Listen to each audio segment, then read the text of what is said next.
श्रुते स्मृते पुराणानाम् आलयं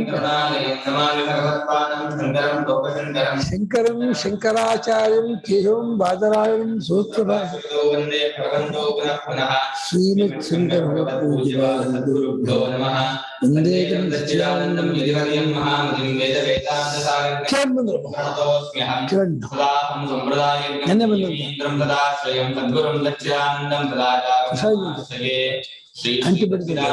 सरस्वती महासद्गुरुभ्यो नमः। सुरेश्वरोनुगृह्णातु ज्ञानं वार्तिकमुत्तमम्।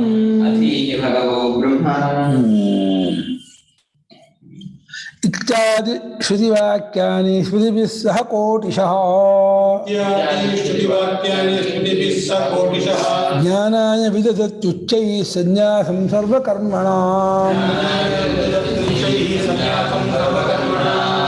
इत्यादि श्रुतिवाक्यानि स्मृतिभिः सह कोटिशः ज्ञानाय विदधति उच्चैः सन्न्यासं सर्वकर्मणाम्।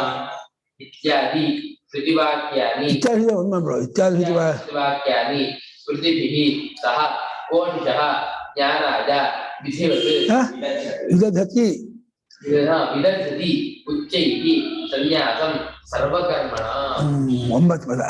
ಹಿಂದಿನ ಶ್ಲೋಕದಲ್ಲಿ ಮುಂಡೋ ಅಪರಿಗ್ರಹ ಬಹಿರಂತ ಶ್ರುತಿ ಅಂಥ ಪರಿವ್ರಾಟ್ ಬ್ರಹ್ಮಭೂಯಾಯ ಕಲ್ಪತೆ ಅಂತಂದ್ರು. ಒಳಗೂ ಹೊರಗೂ ಶುದ್ಧನಾದವನು, ಮುಂಡನು ಅಂದ್ರೆ ಎಲ್ಲಾ ಕರ್ಮಗಳನ್ನು ಬಿಟ್ಟವನು, ಆತ್ಮಚಿಂತನೆಯಲ್ಲೇ ಮುಳುಗಿದಂತಹ ಸನ್ಯಾಸಿ ಬ್ರಹ್ಮವನ್ನು ಪಡ್ಕೊಳ್ಳೋಕೆ ಸಮರ್ಥರಾಗ್ತಾನೆ ಅಂತ ಹೇಳಿದರು. ಸನ್ಯಾಸವು ಬ್ರಹ್ಮಜ್ಞಾನಕ್ಕೆ ಅಂಗ ಸಾಧನ ಅಂತ ಹೇಳ್ದಂಗೆ ಆಯ್ತು ಅಂತ ಭಾಷೆ ಇವರು ವಾರ್ತಿಕಾರದ್ದು.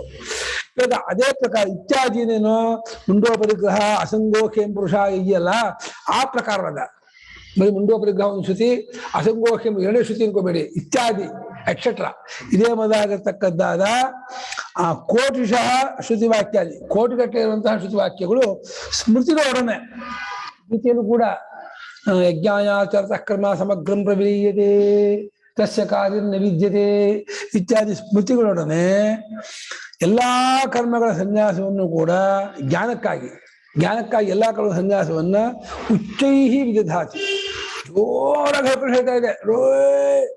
ಆತ್ಮಜ್ಞಾನವೇ ಬೇಕೆಂದ್ರೆ ಸನ್ಯಾಸ ಮಾಡೋದಲ್ಲ, ಸನ್ಯಾಸಿಯಾಗಿರು ಅಂತ. ಅದು ಹೊರಗಡೆ ಕಡೆಯಿಂದ ಮಾಡೋ ವಿಧಿ, ಅದು ಮುಖ್ಯ ವಿಧಿ ತರಹ ಕಾಣುತ್ತೆ. ಸನ್ಯಾಸವೇ ಅದು ಸ್ವಾಭಾವಿಕ ಆಶ್ರಮ. ಅದು ಭಾಷ್ಯಕಾರ ವಿದ್ಯಾವತ್ ಪುರುಷ ಧರ್ಮ ಅಂದ್ರು. ಜ್ಞಾನಿಯ ಸ್ವಭಾವ ನಡವಳಿಕೆ ಹೊರತು ಅದು ಸ್ವಾಭಾವಿಕ ಆಶ್ರಮ.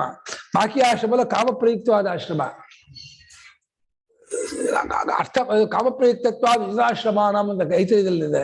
ಸನ್ಯಾಸ ಅನ್ನೋದು ಸ್ವಾಭಾವಿಕ ನೇಚರು, ನಮ್ಮ ಸ್ವಭಾವ. ಅದು ಆತ್ಮ ಸ್ವಭಾವ ಎಲ್ಲದರ ಸಂಬಂಧವನ್ನು ಕಳ್ಸ್ಕೊಂಡಿರೋದು, ಯಾವುದಕ್ಕೆ ಅಂಟ್ಕೊಳ್ಳದೆ ಇರೋದು ಆತ್ಮ ಸ್ವಭಾವ.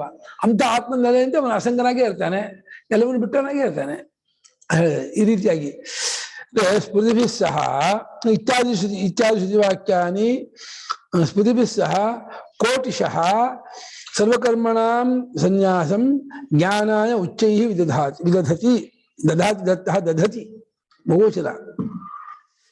ಮೊದಲಾಗಿರತಕ್ಕಂಥ ಶ್ರುತಿವಾಕ್ಯಗಳು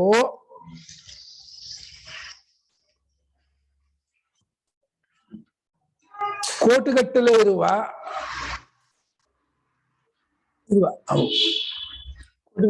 ಅವು ಸ್ಮೃತಿಗಳೊಡನೆ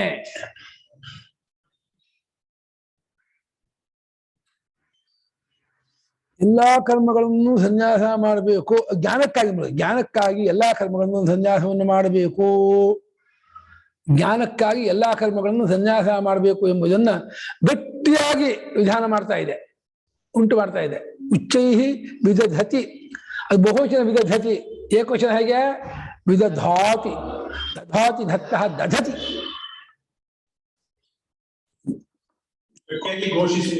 ಗಟ್ಟಿಯಾಗಿ ಅದಕ್ಕೆ ಪ್ರೋಗ್ರಾಮ್ ಅಂತಂತಾರ, ಘೋಷಣೆ ಗಟ್ಟಿಯಾಗಿ ಉಚ್ಚಾಗಿ ಪ್ರೋಗ್ರಾಮ್ ಅಂತ ಏನಂತ ಇದರಲ್ಲಿ ಪೋಕ್ಲೇಮ್ ಮಾಡ್ತಾ ಇದೆ. ಪೋಕ್ಲೇಮ್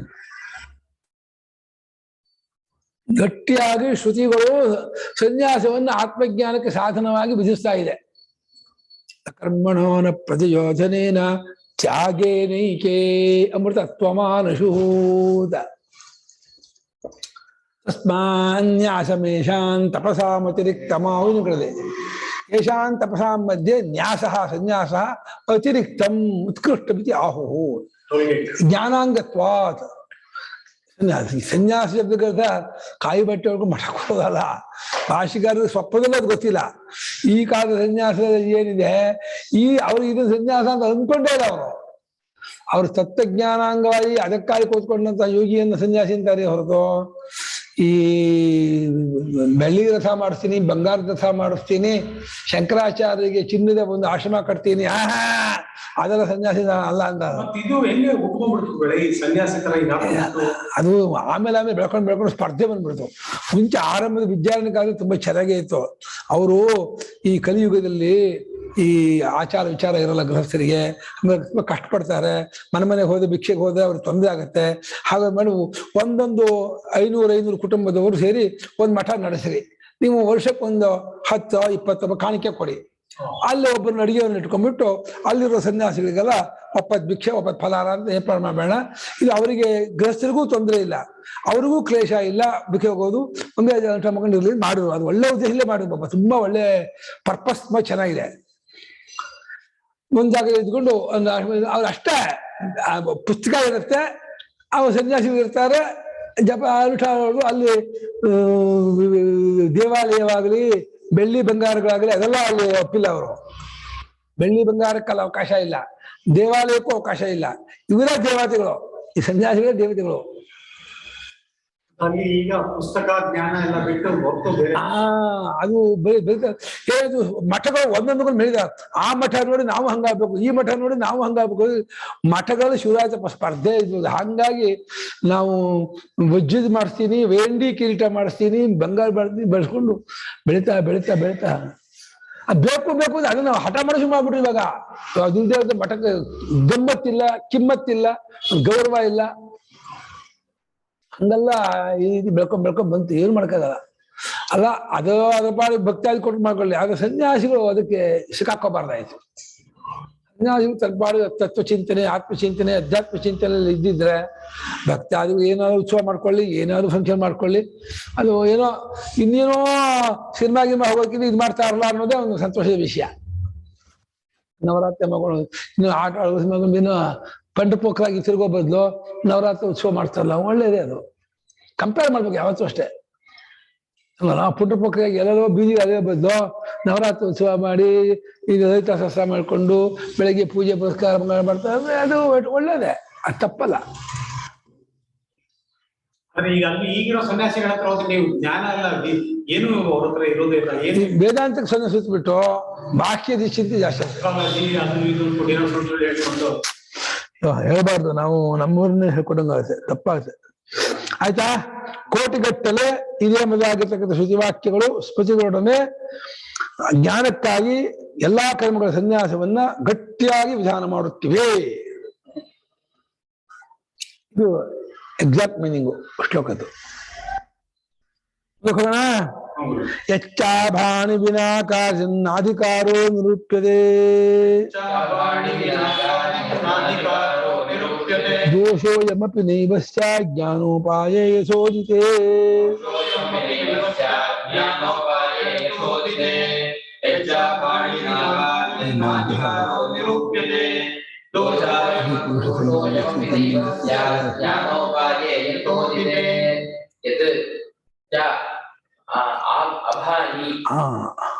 ಅಭಾನಿ ಕರ್ಮಣಿ ಲುಂಗು.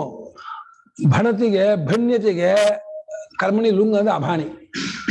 ಭಣತಿ ಇದು ಅಣ್ಯಂತ, ಭಣತಿಗೆ ಅಭಣದ ಆಗುತ್ತೆ. ಅಭಾನಿ ಭಣ್ಯತೆಗೆ ಅಭಾನಿ ಆಗುತ್ತೆ. ವಿನಾ ಕಾರ್ಯಂ ನ ಅಧಿಕಾರಃ ನಿರೂಪ್ಯತೆ ದೋಷಃ ಅಯಂ ಅಪಿ ನ ಏವ ಸ್ಯಾತ್ ಜ್ಞಾನೋಪಾಯೇ ಯಥಾ ಉದಿತೆ.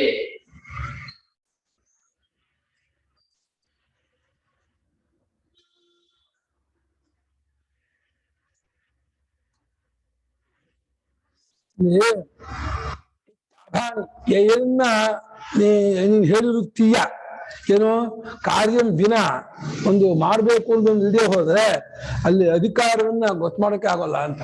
ಅಲ್ಲಿ ಇದೇ ಇಲ್ಲ, ಅಧಿಕಾರಿಗೆ ಒಂದು ಕರ್ಮ ಇದ್ದೇನೆ, ಕರ್ಮಕ್ಕೆ ಅಧಿಕಾರಿ ವಿಷಯ ಸಂಬಂಧ ಪ್ರವೇಶ ಬರುತ್ತೆ. ಕಾರ್ಯವಿಲ್ಲದೆ ಹೋದ ಅಧಿಕಾರ ಹೆಂಗೆ ಗೊತ್ತು ಮಾಡ್ತೀರಾ? ಕಾರ್ಯವಿಲ್ಲದೆ ಹೋದ ಅಧಿಕಾರ ಗೊತ್ತು ಮಾಡಕ್ಕಾಗಲ್ಲ ಅಂತ ಏನು ಹೇಳಿದಲ್ಲ. ದೋಷೋ ಈ ದೋಷವೂ ಕೂಡ ಅಯಮಪಿ ದೋಷ ನೈವಸ್ಯ, ಈ ದೋಷವು ನಮಗೆ ತಟ್ಟುವುದಿಲ್ಲ. ಯಾಕೆ ಅಂದ್ರೆ ಜ್ಞಾನಕ್ಕೆ ಉಪಾಯವಾಗಿ ಕರ್ಮವನ್ನು ಹೇಳಿದೆ, ಅಲ್ಲಿಗೆ ಅಧಿಕಾರ ವಿಚಾರ ಬರುತ್ತೆ. ಇದು ಅವನು ಹೇಳ್ತಾನೆ, ಕಾರ್ಯಂ ದಿನ ಅಧಿಕಾರ ನಿರೂಪ್ಯತೆ ಅಂತ. ಕರ್ಮವಿಲ್ಲದೆ ಹೋದ್ರೆ ಅದಕ್ಕೆ ವೇದವಾಕ್ಯಕ್ಕೆ ಅಧಿಕಾರವೇ ಬರಲ್ಲ, ಅವನಿಗೆ ಇದಕ್ಕೆ ಯೋಗ್ಯತೆನೇ ಬರಲ್ಲ, ಜ್ಞಾನಕ್ಕೆ ಯೋಗ್ಯತೆ ಬರಲ್ಲ, ಕರ್ಮಕ್ಕೆ ಅಧಿಕಾರ ಬರಲ್ಲ ಈ ರೀತಿ ಹೇಳಿದಲ್ಲ. ಅದು ಕೂಡ ಈ ದೋಷವು ನಮ್ಮ ಪಕ್ಷಕ್ಕೆ ಬರೋದಿಲ್ಲ. ಯಾಕೆ ಅಂದ್ರೆ ಜ್ಞಾನಕ್ಕೆ ಉಪಾಯವಾಗುವ ಹಂತದಲ್ಲಿ, ಕರ್ಮಯೋಗದ ಹಂತದಲ್ಲಿ ನೀನು ಹೇಳಿದ್ರೆ ಹೊಂದತ್ತೆ. ಕರ್ಮ ಬೇಕು, ಚಿತ್ತಶುದ್ಧಿ ಆಗ್ಬೇಕು ಅಂತ. ನಾನು ಹೇಳ್ತಾ ಇದ್ರು ಚಿತ್ತಶುದ್ಧಿ ಎಲ್ಲ ಆದ್ಮೇಲೆ, ಪೂರ್ತಿ ಅಂತರ್ಮುಖತೆ ಬಂದ ಮೇಲೆ, ಸನ್ಯಾಸಿ ಆದಾಗ ಕರ್ಮ ಬೇಕಿಲ್ಲ ಅಂತ ನಾನು ಹೇಳ್ತೀನಿ. ನೀವು ಕರ್ಮ ಬೇಕು ಅಂತ ಹೇಳ್ತಾ ಇರೋ ಕ್ಷೇತ್ರವೇ ಬೇರೆ, ಕರ್ಮ ಬಿಡಬೇಕು ಅಂತ ಹೇಳ್ತಾ ಇರೋ ಕ್ಷೇತ್ರವೇ ಬೇರೆ. ಆ ಲೆವೆಲ್ಗೆ ಹೋದ್ಮೇಲೆ ಕರ್ಮ ಬಿಡ್ಬೇಕು, ಕರ್ಮ ಬಿಟ್ಟಿರ್ಬೇಕು. ಆ ಲೆವೆಲ್ ಇಲ್ಲದೆ ಇದ್ದವರು ಕರ್ಮಕ್ಕೆ ಅಧಿಕಾರಿಗಳೇ, ಅವ್ರು ಮಾಡ್ಲೇಬೇಕು. ಹಾಗಾದ್ರೆ ಈ ದೋಷ ಬರಲ್ಲ ಅಂದ್ರು. ಅವ್ರು ಏನ್ ಮಾಡಿದ್ದಾರೆ ಹೆಚ್ಚಾಭಾಣಿಗೆ? ಹೌದಾ? ಜ್ಞಾನೋಪಾಯವನ್ನು ಹೇಳಿದ ಮೇಲೆ ಕರ್ಮವಿಲ್ಲದೆಯೇ ಅಧಿಕಾರವಿರುವುದಿಲ್ಲವೆಂದು ಯಾವುದನ್ನು ಹೇಳಿರುವೆಯೋ? ಹಾಗೆ ಎಲ್ಲಾ ಜ್ಞಾನವು ಕರ್ಮಕ್ಕೆ ಅಂಗವಾಗಿರೋದು ಅಂತ. ಯಾವ ಜ್ಞಾನವಾದ್ರೂ ಸ್ವತಂತ್ರ ಇಲ್ವೇ ಇಲ್ಲ, ಲೋಕದಲ್ಲಿ ಜ್ಞಾನ ಕರ್ಮಾಂಗವಾಗಿ ಇರೋದು ಅಂತ ಹೇಳಿದ್ದಲ್ಲ ಅಂತ ಇಲ್ಲಿ ವಾಕ್ಯ ಬಂದಿದಲ್ಲಿ. ಹಿಂದೆ ಉಲ್ಟಾ ಇತ್ತಲ್ಲ, ಹಾ ಕರ್ಮಕ್ಕೆ ಹೌದು, ಜ್ಞಾನ ಕರ್ಮವು ಅದಕ್ಕೆ ಅಂತ ಜ್ಞಾನಕ್ಕೆ. ಗುರುಗಳೇ, ಇವ್ರು ಹೇಳ್ತಾ ಇರೋದು ಜ್ಞಾನಕ್ಕೆ ಉಪಾಯ ಬೇರೆ ಇದೆಯಲ್ಲ, ಈ ಕರ್ಮ ಬಿಟ್ಟು ಆ ಉಪಾಯ ಹೇಳಿದ ಮೇಲೂ ನೀನ್ ಈ ಕರ್ಮನ ಉಪಾಯ ಜ್ಞಾನಕ್ಕೆ ಅಂದ್ರೆ ಅದು ನಿಲ್ಲಲ್ಲ ಅಂತ ಹೇಳ್ತಾ ಇದ್ದಾರೆ. ಜ್ಞಾನಕ್ಕೆ ಉಪಾಯ ಹೇಳಿದ, ಜ್ಞಾನಕ್ಕೆ ಕರ್ಮ ನೀನು ಉಪಾಯ ಅಂತ ಹೇಳಿದ್ಯಲ್ಲ, ಅದನ್ನ ಬಿಟ್ಟು ಬೇರೆ ಉಪಾಯ ಜ್ಞಾನಕ್ಕೆ ಯಾವ್ದಿದೆ ಅದನ್ನ ಹೇಳಿದ ಮೇಲೂನು ನೀನು ಕರ್ಮ ಜ್ಞಾನಕ್ಕೆ ಉಪಾಯ ಅಂತ ಹೇಳ್ತೀಯಲ್ಲ, ಅದಿಲ್ಲದೆ ಅರ್ಹತೆ ಇಲ್ಲ ಅಂತ ಹೇಳ್ತೀಯಲ್ಲ, ಅದನ್ನ ನಿಲ್ಲಲ್ಲ ಅಂತ ಹೇಳ್ತಾ ಇದ್ದಾರೆ. ಹಂಗೆ ಜ್ಞಾನಕ್ಕೆ ಉಪಾಯ ಸನ್ಯಾಸ ಅಂತ ಹೇಳಾಗಿದೆ. ಸನ್ಯಾಸ ಅಂತ ಹೇಳಿದ್ಮೇಲೆ ಮತ್ತೆ ಕರ್ಮ ಉಪಾಯ ಅಂತ ಹೇಳ್ಬೇಡ, ಅದನ್ನ ನಿಲ್ಲಲ್ಲ ಅಂತ. ಹಾಗೆ ಇಲ್ಲಿ ನಾನು ಇಲ್ಲೊಂದು ಶ್ಲೋಕದಲ್ಲಿ ಏನ್ ಮಾಡಿದ್ರು ಅಂದ್ರೆ, ಲೋಕದಲ್ಲೂ ಎಲ್ಲಾ ಕಡೆಯಲ್ಲೂ ಕೂಡ ಜ್ಞಾನ ಕರ್ಮಕ್ಕೆ ಅಂಗ. ತಿಳ್ಕೊಂಡ್ಮೇಲೆ ಮಾಡ್ಬೇಕೆ ಹೊರತು ಬೇರೆ ತಿಳ್ಕೊಂಡ್ಬೇಕು ಫಲ ಇಲ್ಲ. ತುಂಬಾ ಹಿಂದೆ ಹೇಳಿದ್ರು ಅಲ್ವಾ? ಅದನ್ನ ಪರಾಮರ್ಶೆ ಮಾಡ್ತಾ ಇದ್ರು ಅನ್ಕೊಂಡ್ಬಿಟ್ಟೆ. ಇಲ್ಲ ಇಲ್ಲ, ಅದಲ್ವಾ? ಜ್ಞಾನಕ್ಕೆ ಬೇರೆ ಮಾರ್ಗ ಹೇಳಿದೀವಿ, ಕರ್ಮ ಮಾರ್ಗ ಅಲ್ಲ.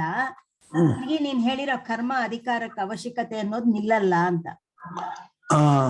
ಅಲ್ಲಿ ಎಷ್ಟ ಅಭಾಣಿ ಅಂದ್ರೆ ಯಾವುದನ್ನ ನೀನು ಹೇಳಿದೆವು ಅಂದ್ರೆ ಕರ್ಮವನ್ನ ಹೇಳಿದಾನೆ ಅಂತ ಹೋಗ್ಬೇಕು. ಅವಾಗ ಕರ್ಮವಿಲ್ಲದೆ ಹೋದ್ರೆ ಅಧಿಕಾರ ಬರೋದಿಲ್ಲ ಅಂತ ನೀನು ಅಂದಿದೆಯಲ್ಲ, ಆ ದೋಷವೂ ಬರೋದಿಲ್ಲ. ಜ್ಞಾನಕ್ಕೆ ಉಪಾಯವಾಗಿ ಸನ್ಯಾಸವನ್ನು ನಾನು ಹೇಳ್ತಾ ಇದ್ದೀನಿ. ನೀವು ಜ್ಞಾನ ಸನ್ಯಾಸಕ್ಕೆ ಯೋಗ್ಯತೆಗೆ ಕರ್ಮ ಹೇಳ್ತಾ ಇದೀಯ ನೀನು. ಸನ್ಯಾಸ ಯೋಗ್ಯತೆ ಬರ್ಬೇಕಾದ್ರೆ ಕರ್ಮ ಬರ್ಬೇಕು, ಅವಾಗ ಜ್ಞಾನಕ್ಕೆ ಯೋಗ್ಯತೆ ಬರೋದು ಸನ್ಯಾಸದಿಂದ. ಅದು ಸನ್ಯಾಸ ಆಗೋದು ಜ್ಞಾನ, ಸನ್ಯಾಸ ಬರೋದಕ್ಕೆ ಚಿತ್ತಶುದ್ಧಿ ಆಗೋದಕ್ಕೆ ಕರ್ಮ. ಬೇರೆ ಬೇರೆ ಹಂತ ಅಂತ ಏನಿದೆ ಅನ್ವಯ ಬರ್ಕೋಬೇಕಾ? ಕಾರ್ಯಂ ವಿನ ಅಧಿಕಾರೋ ನ ನಿರೂಪ್ಯತೆ ಇದು ಹೆಚ್ಚು ಅಭಾಣಿ. ಹಾಗೆ ಕಾರ್ಯಂ ವಿನ ಅಧಿಕಾರೋ ನ ನಿರೂಪ್ಯತೆ ಇದು ಹೆಚ್ಚು ಅಭಾಣಿ. ಅಯಮಪಿ ದೋಷಃ ನೈವ ಸ್ಯಾತ್ ಯತಃ ಜ್ಞಾನೋಪಾಯೇ ಯಥೋಜಿತೆ ಏವ.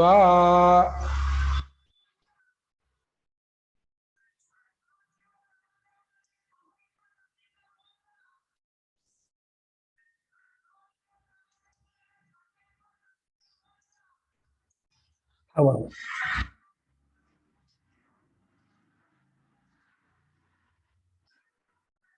ಚೂಳು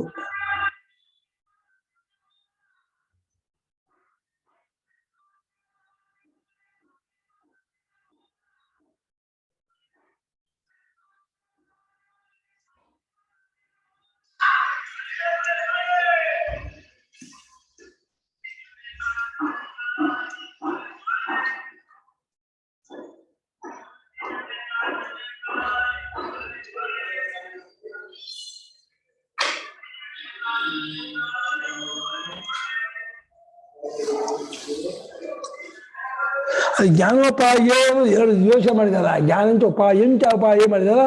ಉಪಾಯ ಪುಲ್ಲಿಂಗ ಅದು, ಜ್ಞಾನೋಪಾಯ ಅದು ಸಪ್ತಮಿ. ಅದು ಜ್ಞಾನದ ಉಪಾಯದ ವಿಷಯದಲ್ಲಿ ಮೇಲೆ ಹೇಳಿದ ಸನ್ಯಾಸ ಒಂದೇ. ಅದು ಜ್ಞಾನೋಪಾಯ ವಿಷಯ ಅಂತ ಹೋಗ್ಬೇಕು. ಜ್ಞಾನೋಪಾಯ ಅಂದ್ರೆ ಜ್ಞಾನಂಚ ಉಪಾಯಶ್ಚ, ಅದು ಉಪಾಯ ನಪುಂಸಕಲಿಂಗ ಅಲ್ಲ, ಅದಕ್ಕೆ ಯೋಚನೆ ಅಲ್ಲ. ಅಲ್ಲೇ ಜ್ಞಾನಂಚ ಉಪಾಯಂಚ ಜ್ಞಾನೋಪಾಯೇ ಅಲ್ಲ. ಜ್ಞಾನಸ್ಯ ಉಪಾಯ ಜ್ಞಾನೋಪಾಯ ತಸ್ಮಿನ್ ಜ್ಞಾನೋಪಾಯೇ ಯಥೋದಿತೆ ಏವ ಸಾಧಿ. ಯಥೋದಿತೆ ಇತ್ಯುಕ್ತೆ ಸನ್ಯಾಸ ಶ್ರವಣಾದಿ. ಸನ್ಯಾಸಂ ಶ್ರವಣಂಚ ಜ್ಞಾನೋಪಾಯ. ಯೋಚನೆ ಆಗ್ಬಿಡ್ತದೆ ಸ್ವಲ್ಪ ಕಾಲ.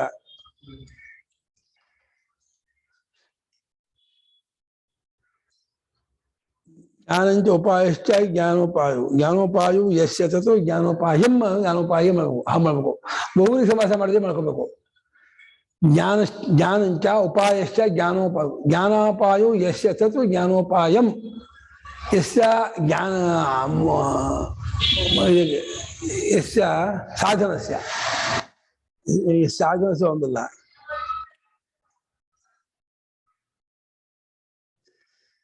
ಜ್ಞಾನ ಇದು ಆತ್ಮಜ್ಞಾನ, ಉಪಾಯ ಸನ್ಯಾಸ.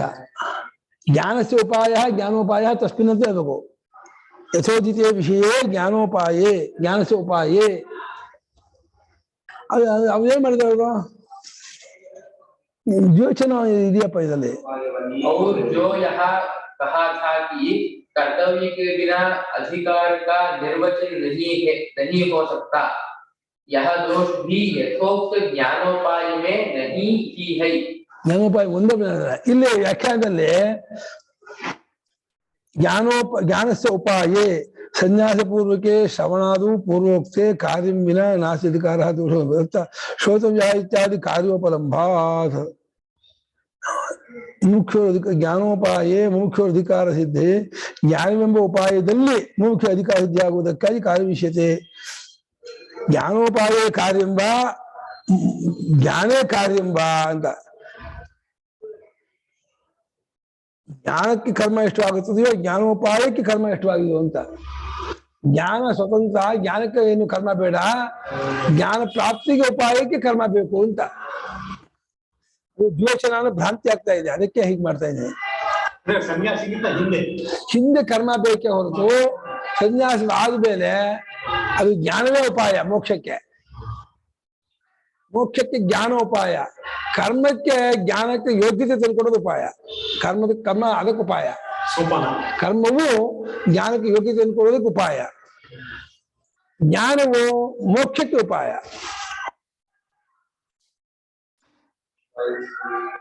ದೋಷೋಯಮಪಿ ನೈವ ಸ್ಯಾತ್. 12ನೇ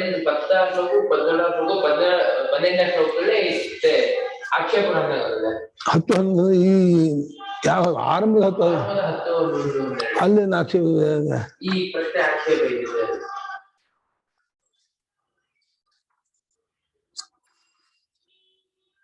45ನೇ ಶ್ಲೋಕದಲ್ಲಿ ಜ್ಞಾನ ಕರ್ಮಕ್ಕಂಗ ಅಂತ ಹೇಳಿದ್ದಾರೆ. 10 ಅರಣ್ಯ.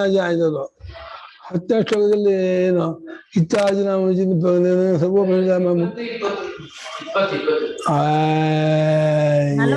ಶ್ಲೋಕ ನೋಡಿ. ಮುಕ್ತಿ ಗಂಧಿ ಮಹಾವಿಲಕ್ಷಣಂ ಕಾರ್ಯಂ ವಿನಾ ನಾಧಿಕಾರಿ ಇಜ್ಜಾಫಲ ಸಂಗಮ. ಕಾರ್ಯಂ ವಿನಾ ಅಧಿಕಾರಿ ನಭವತಿ ಅಂತ. ಕರ್ಮವಿಲ್ಲದೆ ಅಧಿಕಾರಿಯೇ ಆಗೋದಿಲ್ಲ ಅಂತ ಅವನಂದ. ಕರ್ಮವಿಲ್ಲದೆ ಹೋದ್ರೆ ಅವನಿಗೆ ಅಧಿಕಾರಿತ್ವೇ ಬರೋಲ್ಲ ಅಂತ ಹೇಳಿದ್ನಲ್ಲ, ಅದಕ್ಕೂ ಕೂಡ ನಾನು ಉತ್ತರ ಕೊಡ್ತಾ ಇದ್ದೀನಿ. ಕರ್ಮವು ಆರಂಭದಲ್ಲಿ ಇದಕ್ಕೆ ಯೋಗ್ಯತೆ ಕೂಡ ಕರ್ಮ ಬೇಕೇ ಹೊರತು ಮುಕ್ತಿಗೆ ಕರ್ಮ ಬೇಕಿಲ್ಲ. ಅದಕ್ಕೆ ಸನ್ಯಾಸವೇ ಜ್ಞಾನವೇ ಸಾಕು ಅಂತ. कर्म के फल का स्वामित्व अधिकाराधीन ही होता है. कर्म के फल का स्वामित्व अधिकाराधीन ही होता है. मुमुक्षु यदि अधिकारहीन होगा तो कोई फल नहीं पाएगा. अतः उसे अधिकार चाहिए, विधि के लिए कर्तव्य चाहिए. इसीलिए कांडद्वय ಅದೇ ಯಚ್ಚಾಧಾನಿ ಎನ್ನುವಾಗ ಪರಾಮರ್ಶೆ ಪೂರ್ವ ಪಕ್ಷಿ ಹೇಳಿದ್ದು ಏನು ಕರ್ಮಾಧಿಕಾರವಿಲ್ಲದೆ ಹೋದ್ರೆ ಯಾವುದಕ್ಕೂ ಅಧಿಕಾರ ಕರ್ಮವಿಲ್ಲದೆ ಯಾವುದಕ್ಕೂ ಅಧಿಕಾರ ಬರೋಲ್ಲ, ಎಲ್ಲದಕ್ಕೂ ಕರ್ಮವೇ ಅಧಿಕಾರ ಕೊಡೋದು ಅಂತ. ಕಾರ್ಯಂ ವಿನ ಕರ್ಮವಿಲ್ಲದೆ ಹೋದ್ರೆ ಅಧಿಕಾರವೇ ಇಲ್ಲ ಅವನಿಗೆ, ಕರ್ಮ ಬಿಡೋಕೆ ಬರಲ್ಲ, ಕರ್ಮವೇ ಎಲ್ಲಕ್ಕೂ ಅಧಿಕಾರ ತಂದು ಕೊಡೋದು ಅಂತ. ಇಲ್ಲ ಕರ್ಮಕ್ಕೆ ಒಂದು ಹಂತವೇ ಹೊರತು ಕರ್ಮ ತುದಿವರೆಗೂ ಅಲ್ಲ.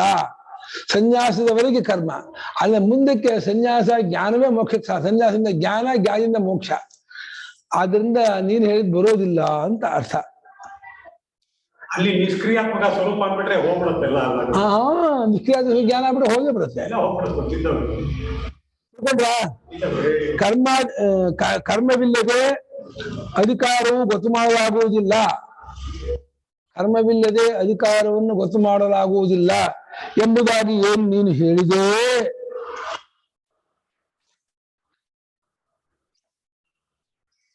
ಕರ್ಮವಿಲ್ಲದೆ ಅಧಿಕಾರವನ್ನು ಗೊತ್ತು ಮಾಡಲಾಗುವುದಿಲ್ಲ ಎಂಬುದಾಗಿ ಪೂರ್ವಪಕ್ಷಿ ಎಲ್ಲಿ ಹೇಳ್ದ?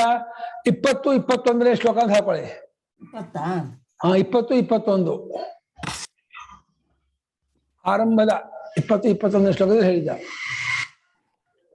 ಸಿದ್ಧಿಯಲ್ಲಿ ಬ್ರಹ್ಮಕಾಂಡ ಅನ್ನೋದು ಒಂದು ಕಾಂಡ ಅಷ್ಟೇ ಸೂಚಿಸಿದೆ. ಬ್ರಹ್ಮಕಾಂಡ, ಕ್ರಿಯಾಕಾಂಡ, ನಿಯೋಗಕಾಂಡ ಮೂರಿದೆ. ಏನಂತ ಅವನು ಫೋನ್ ಮಾಡಿದಾನ?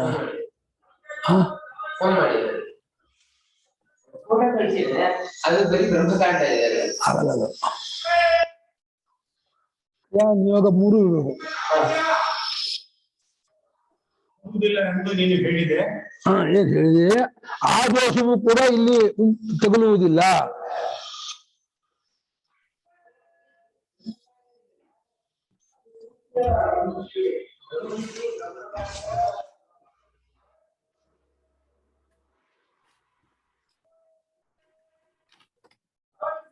ಸಾಧ್ಯ ಸಾಧನ ಸಂಬಂಧವಿಲ್ಲದೆ ಅಧಿಕಾರ ಸಿದ್ಧಿಸೋದಿಲ್ಲ ಅಂತ ಹೇಳಿ. ಕರ್ಮ ಯಾಕೆಂದ್ರೆ ಯಥೋಚಿತ ಹಿಂದೆ ಹೇಳಿದ್ದೆಲ್ಲವೂ ಜ್ಞಾನಕ್ಕೆ ಉಪಾಯವಾಗಿ ಹೇಳಿದ್ದಷ್ಟೇ.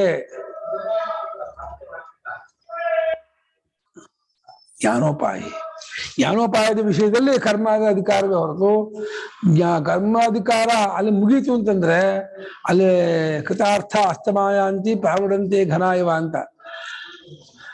ಪ್ರತ್ಯಕ್ ಪ್ರವಣ ಅನ್ನುವಂತಹ ಮಗುವನ್ನು ಹುಟ್ಟಿಸುವುದರಲ್ಲಿ ಕರ್ಮಯೋಗ ಸಮರ್ಥ ಇದೆ.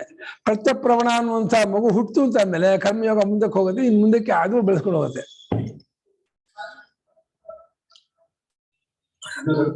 ಪ್ರತ್ಯಕ್ ಪ್ರವಣ ಅಂದ್ರೆ ಒಳಮುಖವಾಗಿ ಫ್ಲೋಟಿಂಗು, ಒಳಮುಖವಾಗಿ ಫ್ಲೋ ಆಗುತ್ತಲ್ಲ ಮನಸ್ಸು, ಅದಕ್ಕೆ ಕರ್ಮಯೋಗ ಬೇಕು. ಅದು ಉಂಟಾಯ್ತು ಅಂತ ಆದ್ಮೇಲೆ ಕರ್ಮ ಬಿಟ್ಟು ಸನ್ಯಾಸ ಜ್ಞಾನವೇ ಪ್ರತ್ಯಕ್ ಪ್ರವಣ. ಪ್ರತ್ಯಕ್ ಪ್ರವಣ ಅಂದ್ರೆ ಫ್ಲೋ ಆಗೋದು, ಒಳಮುಖವಾಗಿ ಹರಿಯುವುದು ಅಂತ. ಒಳಮುಖವಾಗಿ ಹರಿಯುವುದು ಮನಸ್ಸು.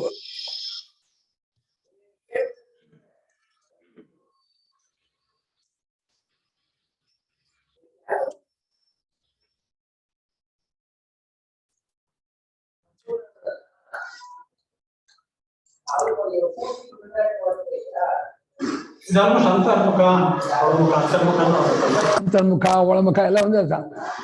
ಒಳ ಅಂದ್ರೆ ಕನ್ನಡ, ಅಂತ ಅಂದ್ರೆ ಸಂಸ್ಕೃತ ಅಷ್ಟೇ. ಭಾಷೆ ಬಿಟ್ಟು ಕರೆಕ್ಟ್. ಮೇಲೆ ನೀನು ಹೇಳಿದ್ದೆಲ್ಲವೂ ಜ್ಞಾನಕ್ಕೆ ಉಪಾಯವಾಗುವ ವಿಷಯದಲ್ಲಿಯೇ ಹೊರತು ಮೋಕ್ಷಕ್ಕಲ್ಲ. ಮೋಕ್ಷಕ್ಕೆ ಜ್ಞಾನವೇ.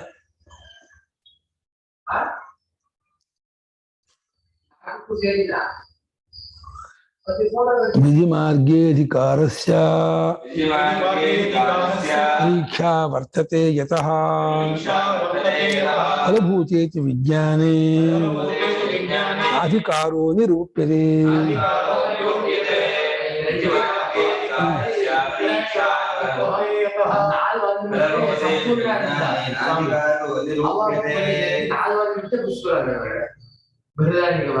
ಹಿಂದಿ ವ್ಯಾಖ್ಯಾನ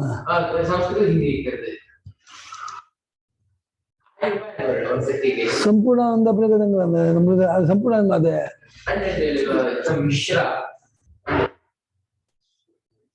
ಸಂಪೂರ್ಣ ಇದು ಸಂಪೂರ್ಣ ಅಂತ ಹೇಳಿದೆ ಸ್ವಾಮಿ ಮಹೇಶಾನಂದ ಹೇಳ್ತೀನಿ.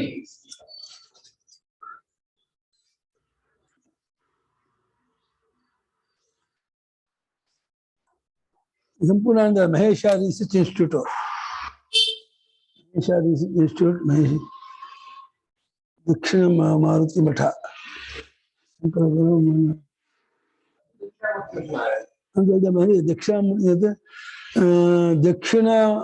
ಮೂರ್ತಿ ಮಠ ಅಂತ ದಕ್ಷಿಣಾಮೂರ್ತಿ ಮಠ ಅಂತ ನಂಬೈತು ಮಹೇಶಾದಿ ರಿಸರ್ಚ್. ಅದೇ ಇದು ದಕ್ಷಿಣ ಅದು ಸಂಪೂರ್ಣಾನಂದ ಇದೆ.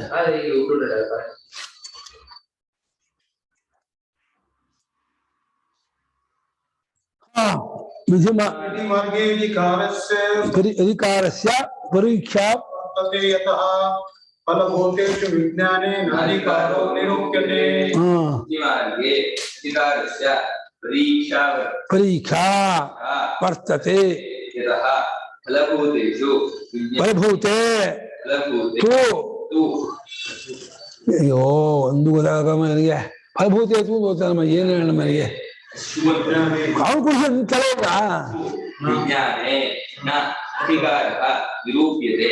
ಇದು ಯಾಕೆ ಹೀಗೆ?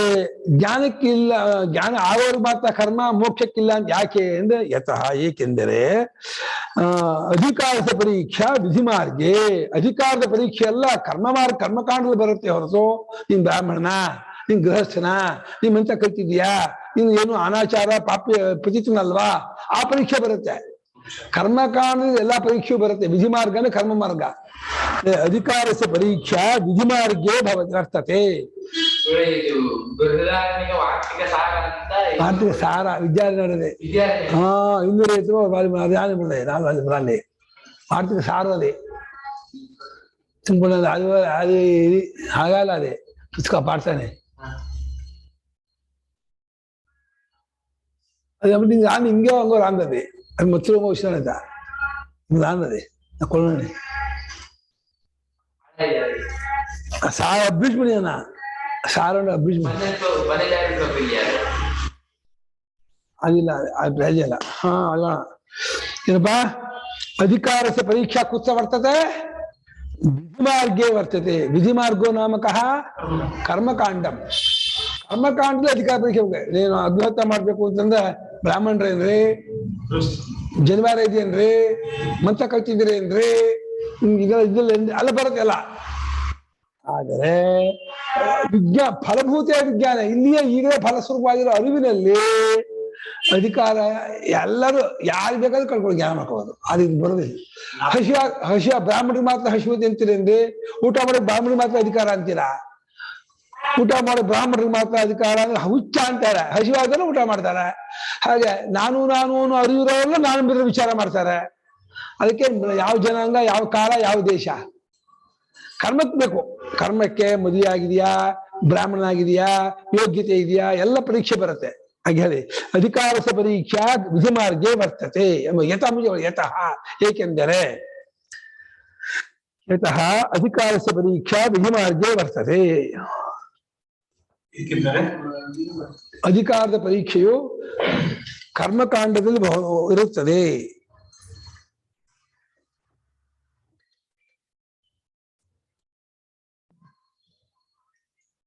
ಕರ್ಮಕಾಂಡದಲ್ಲಿ ಇರುತ್ತದೆ. ಫಲರೂಪವಾದ ಅರಿವಿನ ವಿಷಯದಲ್ಲಾದರೋ ಫಲಭೂತ ವಿಜ್ಞಾನೇತೋ, ಈ ವಿಜ್ಞಾನ ಇಲ್ಲೇ ಫಲರೂಪ. ಈ ಜ್ಞಾನವಾಗುತ್ತೆ, ಇಲ್ಲೇ ಫಲ ಆಗ್ಬಿಡುತ್ತೆ. ಜ್ಞಾನ ಅಲ್ಲಿ ಕರ್ಮಕಾಂಡ ಜ್ಞಾನವಾದರೂ ಕರ್ಮ ಮಾಡ್ಬೇಕು, ಕರ್ಮ ಮಾಡಿದ್ರು ಸಾಯ್ಬೇಕು, ಸತ್ರು ಅಲ್ಲಿ ಹೋಗ್ಬೇಕು, ಅಲ್ಲಿ ಹೋಗಿ ಫಲ. ಅಷ್ಟು ವ್ಯವಧಾನ ಇದೆ. ಅರಿವಿನಲ್ಲಾದರ ಅಧಿಕಾರದ ನಿರೂಪಣೆ ಬರುವುದು, ಗೊತ್ತು ಮಾಡುವುದು ಬರೋದಿಲ್ಲ.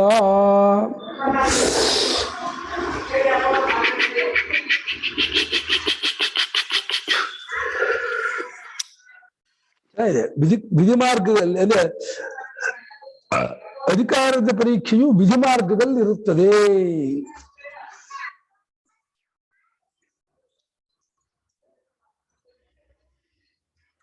ಫಲವಾಗಿರ್ತಕ್ಕಂತಹ ವಿಜ್ಞಾನದಲ್ಲಿ, ಅರಿವಿನಲ್ಲಿ ಅಧಿಕಾರದ ನಿರೂಪಣೆ ಬರುವುದಿಲ್ಲ.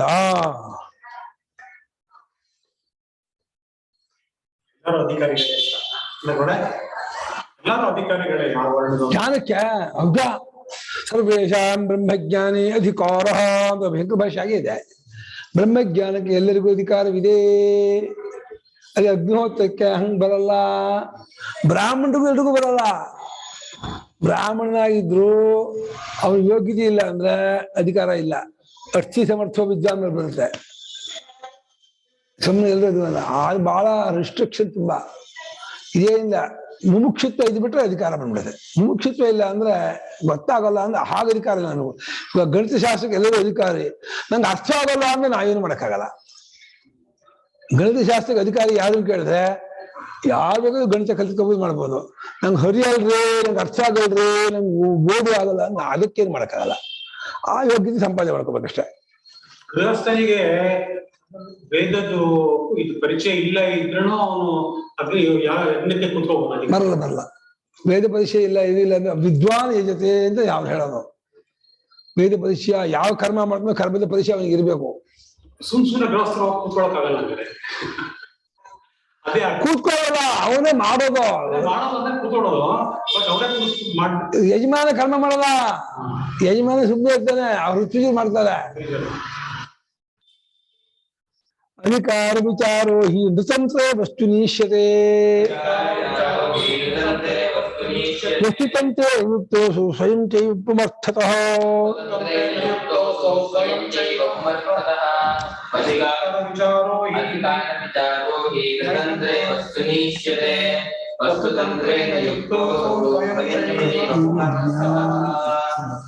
ಅಧಿಕಾರ ವಿಚಾರಃ ಹಿ ನೃತಂತ್ರೇ ವಸ್ತುನಿ ಇಷ್ಯತೆ ವಸ್ತುತಂತ್ರೇ ನ ಯುಕ್ತಃ ಅಸೌ ಸ್ವಯಂ ಚ ಏವ ಪರಮಾರ್ಥತಃ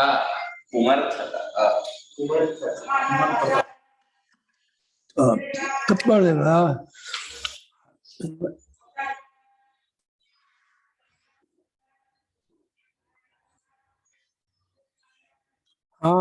ಏನು ಅಧಿಕಾರ ವಿಚಾರ ನೃತಂತ್ರ ವಸ್ತುನಿ ಇಷ್ಯತೆ. ಈ ಅಧಿಕಾರ ವಿಚಾರ ಪುರುಷತಂತ್ರವಾದ ವಸ್ತುವಿನಲ್ಲಿ ಬರುತ್ತೆ. ಇದು ಅಗ್ನಿಹೋತ್ರ ದಶಮೂರ್ಣ ಎಲ್ಲ ಪುರುಷತಂತ್ರ. ದೇವ್ರ ಪೂಜೆ ಸಂಧ್ಯಾವನೆ ಕರ್ತೃತ್ವ, ಪುರುಷತಂತ್ರ ಕರ್ತೃತಂತ್ರ ನೃತಂತ್ರ ಎಲ್ಲ ಒಂದೇ ಅರ್ಥ. ನೃ ಅಂದ್ರೆ ಪುರುಷ ಅಂತ, ವಸ್ತುತಂತ್ರ ಅಲ್ಲ. ಪುರುಷತಂತ್ರ, ಕರ್ತೃತಂತ್ರ, ನೃತಂತ್ರ ಒಂದೇ ಮೀನಿಂಗು. ಅಂದ್ರೆ ಪುರುಷತಂತ್ರ ಯಾವುದು? ಕರ್ಮಗಳೆಲ್ಲ ಪುರುಷ, ಕರ್ಮ ಉಪಾಸನೆಯಲ್ಲ ಪುರುಷತಂತ್ರ, ಕರ್ತೃತಂತ್ರ. ಆ ಜ್ಞಾನ ವಸ್ತುತಂತ್ರ. ವಸ್ತು ಹೇಗಿದೆಯೋ ಆ ಜ್ಞಾನ ಮಾಡ್ಕೋಬೇಕು. ತಂತ್ರ ಅಂದ್ರೆ ಅಧೀನ ಅಂತ ಅರ್ಥ.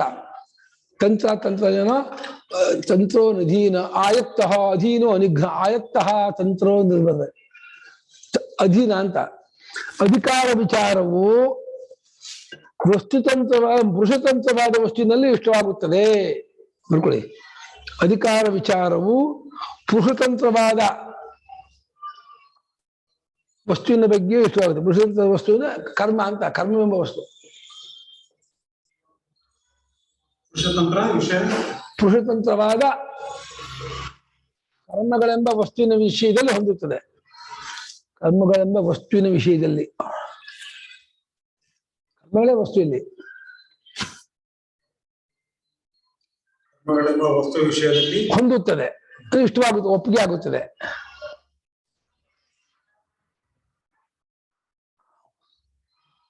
ಆದರೆ ವಸ್ತುತಂತ್ರದಲ್ಲಿ ಇದು ಸರಿಯಾಗುವುದಿಲ್ಲ.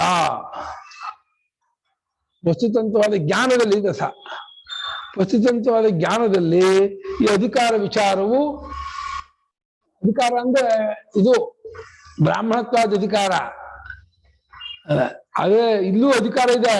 ನಿತ್ಯಾನಿತ್ಯ ವಿವೇಕ, ಶಮದಮಾಸ, ಮುಮುಕ್ಷುತ್ವ, ಆ ಅಧಿಕಾರ ಬೇಕೋ. ಯಾವುದು ಅಧಿಕಾರ ಚತುಷ್ಟಯ, ಅನುಭವ ಸಾಧನ ಚತುಷ್ಟಯ, ಸಾಧನ ಚತುಷ್ಟಯ ಬೇಕೋ ಅವರಿಗೆ. ಸಾಧನ ವಿಷಯ ಹೋದ್ರೆ ಬ್ರಾಹ್ಮಣಿಗೂ ಆಗಲ್ಲ, ಯಾರಿಗೂ ಆಗಲ್ಲ, ಎಂಥವ್ರಿಗೂ ಆಗಲ್ಲ. ಸಾಧನ ಚತುಷ್ಟಯ ಸಂಪನ್ನ ಆದ್ರೆ ಎಲ್ರಿಗೂ ಆಗುತ್ತೆ.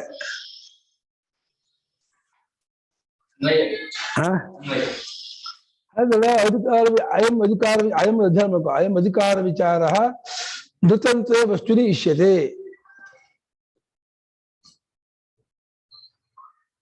ಅಸೌ ವಸ್ತುತಂತ್ರ ನಯುಕ್ತ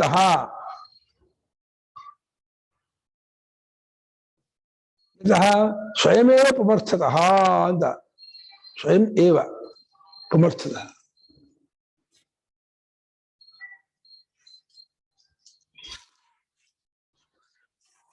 ಈ ಅಧಿಕಾರ ವಿಚಾರವು ಕರ್ತೃತಂತ್ರವಾದ ಕರ್ಮಗಳೆಂಬ ವಸ್ತುವಿನ ವಿಷಯದಲ್ಲಿ ಇಷ್ಟವಾಗಿದೆ.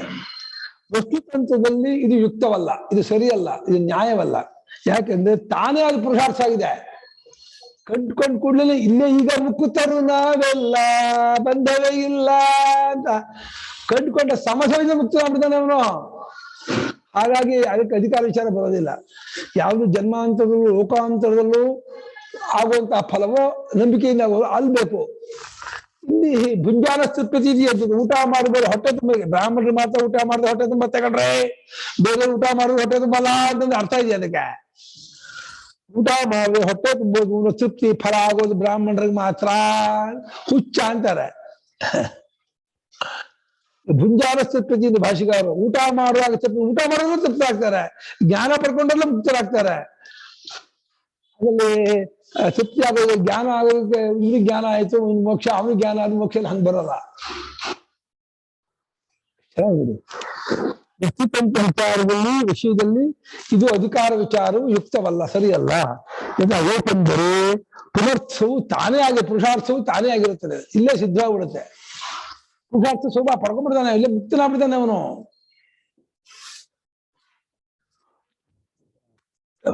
ದಂತಕೋಹಿ, ಅದಂತಕೋಹಿ, ದಂತಕೋಹಿ.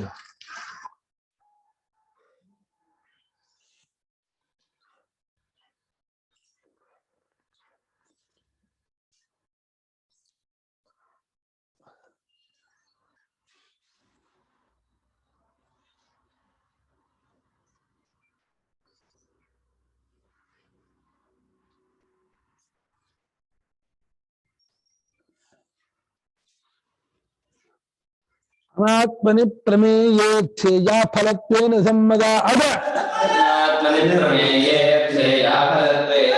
ಪ್ರಮೇಯ ಹೈವ ವೇದಾಂತೆ ಶುಭಭೂತಿರಿಹಾತ್ಮನಃ. ಹಿಂದೆ ಪರಾಗರ್ಥ ಪ್ರಮೇಯು ಯಾ ಫಲತ್ವೇನ ಸಮ್ಮತ ಸಂವಿತ್ಸೈವೇಹಮೇಯೋರ್ಥೋವೇ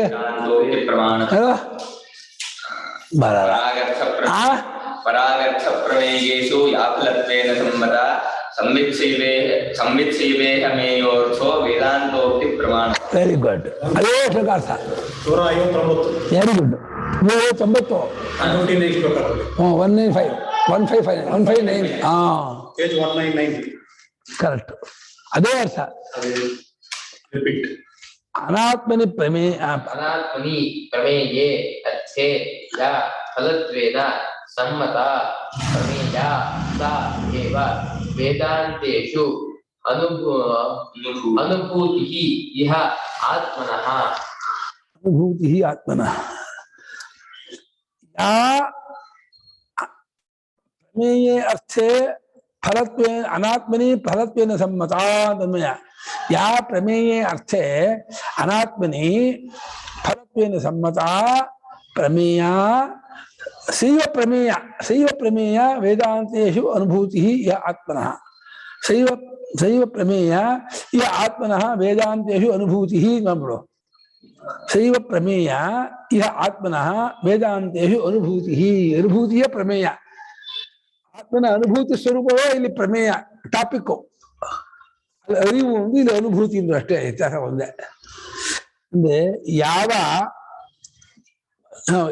ಪ್ರಮೇಯ ಅರ್ಥ ಅರಿಯಬೇಕಾದ ವಸ್ತುವಿನ ವಿಷಯದಲ್ಲಿ ಅನಾತ್ಮದಲ್ಲಿ ಯಾವ ಅರಿವು ಸಮ್ಮತ, ಯಾವ ಅನುಭವವು ಸಮ್ಮತವಾಗಿ ಒಪ್ಪಿಗೆ ಆಗಿದೆಯೋ, ಅದು ಗಡಿಯಾರ, ಅದು ಕಿಟಕಿ, ಅದು ಮರ, ಅದು ಜನ ಅಂತೇಳಿ ಪ್ರತಿಯೊಂದು ಅರಿವಾಗ್ತಾ ಹೋಗಿದೆಯಲ್ಲ.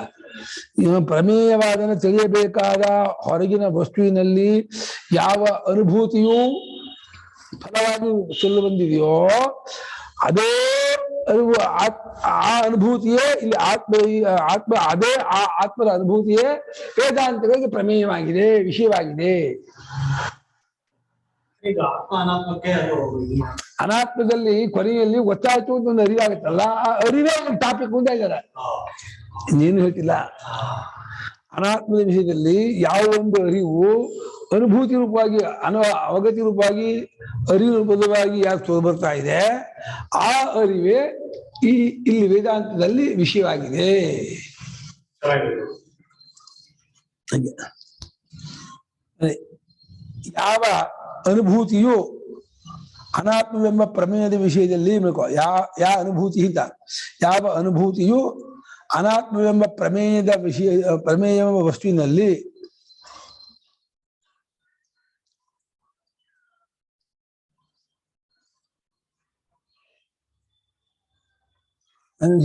ಫಲರೂಪವಾಗಿ ಒಪ್ಪಿಗೆಯಾಗಿದೆಯೋ ಫಲತ್ವೇನು ಒಂದು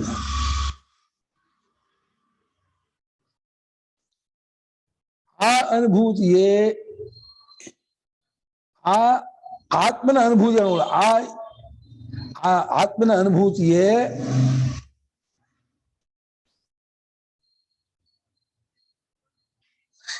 ಇಲ್ಲಿ ವೇದಾಂತಗಳಲ್ಲಿ ಪ್ರಮೇಯ ಇದೆ.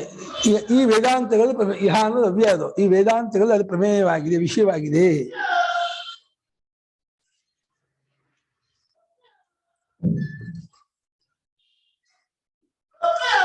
ಅಪ್ಪ ಏನಂತ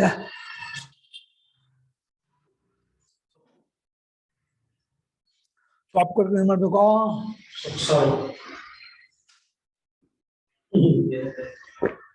ನಮಗೆ ಬಂದಿದ್ಯಾ? ಅದು ಚೌಕಾಂಬ ಬಿದ್ದಿತ್ತು ಅಪ್ಲಿಕೇಶನ್, ಅದನ್ನ ಇದು ಮಾಡಿದೆ. ಅಪ್ಲಿಕೇಶನ್ ಚೌಕಾಂಬ ಅವ್ರದ್ದೇ ಒಂದು ಅಪ್ಲಿಕೇಶನ್ ಇತ್ತು, ಅದನ್ನ ಫಿಲ್ ಮಾಡಿದೆ. ಅದ್ರಲ್ಲಿ ಬುಕ್ ಮಾಡೋಣ ಅಂತ. ಅದೇನೋ ಎಲ್ಲ ಜಿಮೇಲ್ ಎಲ್ಲ ತಗೊಂಡು ಅದ್ರ ತೋರಿಸ್ಬಿಡಿಲ್ಲ. ಹೊರಟೋಯ್ತಾ ಅಪ್ಲಿಕೇಶನ್? ಹೊರಟೋಯ್ತಾ? ಅಪ್ಲಿಕೇಶನ್ ಓಪನ್ ಆಗ್ತಿಲ್ಲ. ಓಪನ್ ಆಗ್ತಿಲ್ಲ? ಅಚ್ಚಾ.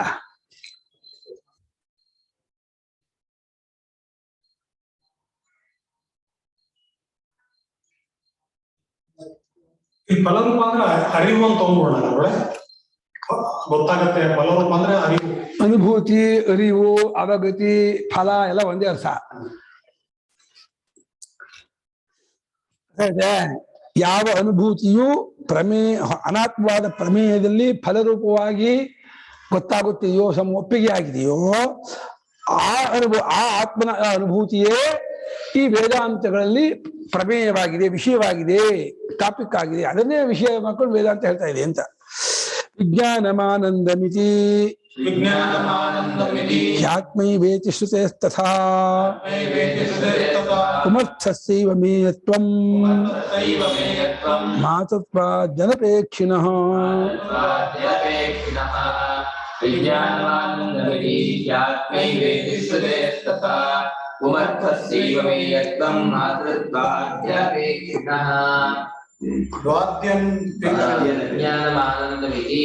ವಿಜ್ಞಾನಮಾನಂದಂ ಆತ್ಮ ಏವ ಇತಿ ಉಮರ್ಥಸ್ಯ ಏವ ಮೇಯತ್ವಂ ಮಾತೃತ್ವಾಜ್ಞಾನಪೇಕ್ಷಿಣಃ. ಮಾತೃತ್ವಾಜ್ಞಾನಪೇಕ್ಷಿಣಃ ಪುಮರ್ಥಸ್ಯೈವ ಮೇಯತ್ವಂ. ಕಥಂ ಆತ್ಮೈವ ಇತಿ ಶ್ರುತೇಃ ವಿಜ್ಞಾನಮಾನಂದಮಿತಿ ಶ್ರುತೇಃ. ಎರಡು ಶ್ರುತಿ. ವಿಜ್ಞಾನಮಾನಂದಮಿತಿ ಶ್ರುತೇಃ ಆತ್ಮೈವೇತಿ ಶ್ರುತೇಃ ತಥಾ ಆತ್ಮೈವೇತಿ ಶ್ರುತೇಃ ಪುಮರ್ಥಸ್ಯೈವ ಮೇಯತ್ವಂ. ಪುರುಷಾರ್ಥವಾದ ಮೋಕ್ಷವೇ ಮೇಯ, ಪುಮರ್ಥವೇ ಮೇಯ. ಪುಮರ್ಥನ ಪುರುಷಾರ್ಥ. ಪ್ರಮಾತತ್ವಾದನ್ನು ಅಪೇಕ್ಷಿಸಿಕೊಳ್ಳದೆ ಇರತಕ್ಕಂಥ ಪುರುಷಾರ್ಥವೇ ಪ್ರಮೇಯ, ಟಾಪಿಕ್ಕು. ಹಂಗೈತೆ ನೋಡಪ್ಪ, ಹೇಳ್ತಾರೆ ಶೈಲಿ ನಡೆಯೋರು. ವಿಜ್ಞಾನಮಾನಂದವೆಂಬವಾಗಿಯೂ ತಥಾ ಹಾಗೆಯೇ ಆತ್ಮೀಯಂ ಬ್ರಹ್ಮವೆಂಬ ಶ್ರುತಿಯಿಂದಲೂ ಪ್ರಮಾತತ್ವಾದ ಅಪೇಕ್ಷೆ ಇಲ್ಲದೆ ಇರತಕ್ಕಂಥ ಪುರುಷಾರ್ಥವೇ ಇಲ್ಲಿ ಪ್ರಮೇಯವಾಗಿದೆ, ಟಾಪಿಕ್ ಆಗಿದೆ ವೇದಾಂತಕ್ಕೆ. ಅದೇ ವಿಜ್ಞಾನಮಾನಂದಂ ಎಂಬುದಾಗಿರುವ ಶ್ರುತಿಯು, ಹಾಗೆ ಆತ್ಮೀಯವೇದಂ ಸರ್ವಂ ಎಂಬುದಾಗಿರುವ ಶ್ರುತಿಯು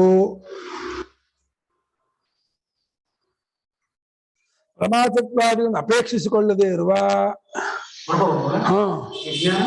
ವಿಜ್ಞಾನಮಾನಂದವೆಂಬ ಶ್ರುತಿಯು ಎರಡನೇದು. ಹಾಗೆಯೇ ಆತ್ಮನೇ ಎಲ್ಲವೂ ಎಂಬ ಶ್ರುತಿಯು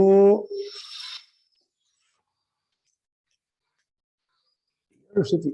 ಕೂಯ್ಬಿಟ್ಟ ಬೆಳಿಗ್ಗೆ ನಮ್ಗವನು ಯಶು ಇಲ್ಲಿ ಚೋಳ ಮಾಡಬೇಕಾದ್ರೆ ಚೂರು ಕುಯ್ದ ಗುರ್ತಿರ್ಲಿ ಅಂತ ಸಂಜೆವರೆಗೆ ಉರಿತಾ ಇರುತ್ತೆ. ಆಮೇಲೆ ನಾಳೆ ಅದೇ ಒಗ್ಗತ್ತೆ, ಒಂದು ಒಗ್ಗತ್ತೆ.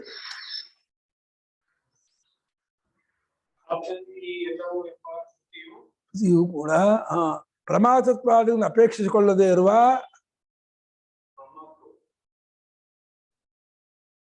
ಶ್ರುತಿಗಳು ಅಲ್ಲ, ಶ್ರುತಿಗೇ ಬೇಕು ನೀವು. ಜ್ಞಾನಮಾನ ಎಂಬ ಶ್ರುತಿಗೂ ಆತ್ಮದೇಜಲ್ಲ ಎಂಬ ಶ್ರುತಿಗೂ, ಶ್ರುತಿಯೂ ಅಲ್ಲ ಶ್ರುತಿಗೂ, ಶ್ರುತೇ ಪ್ರಮಾತತ್ವಾದಿ ಅಪೇಕ್ಷಿಸಿಕೊಳ್ಳದೆ ಇರುವ ಪುರುಷಾರ್ಥವೇ ಪ್ರಮೇಯವಾಗಿದೆ.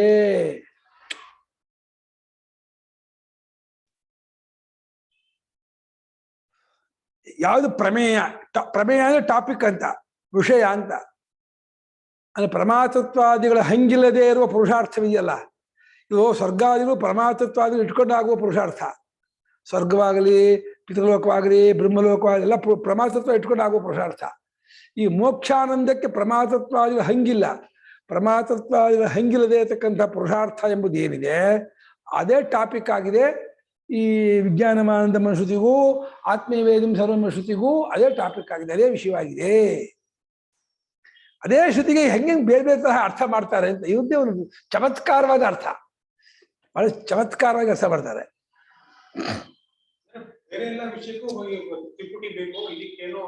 ಕರ್ಮ ಫಲಗಳ ತ್ರಿಪುಟಿ ಬೇಕು, ಕರ್ಮೋಪಾಸನೆ ಫಲಗಳ ತ್ರಿಪುಟಿ ಬೇಕು. ಜ್ಞಾನಕ್ಕೆ ತ್ರಿಪುಟಿ ಇಲ್ಲದೆ ಇರುವ ತತ್ವವೇ ಫಲ, ಅದೇ ವಿಷಯ.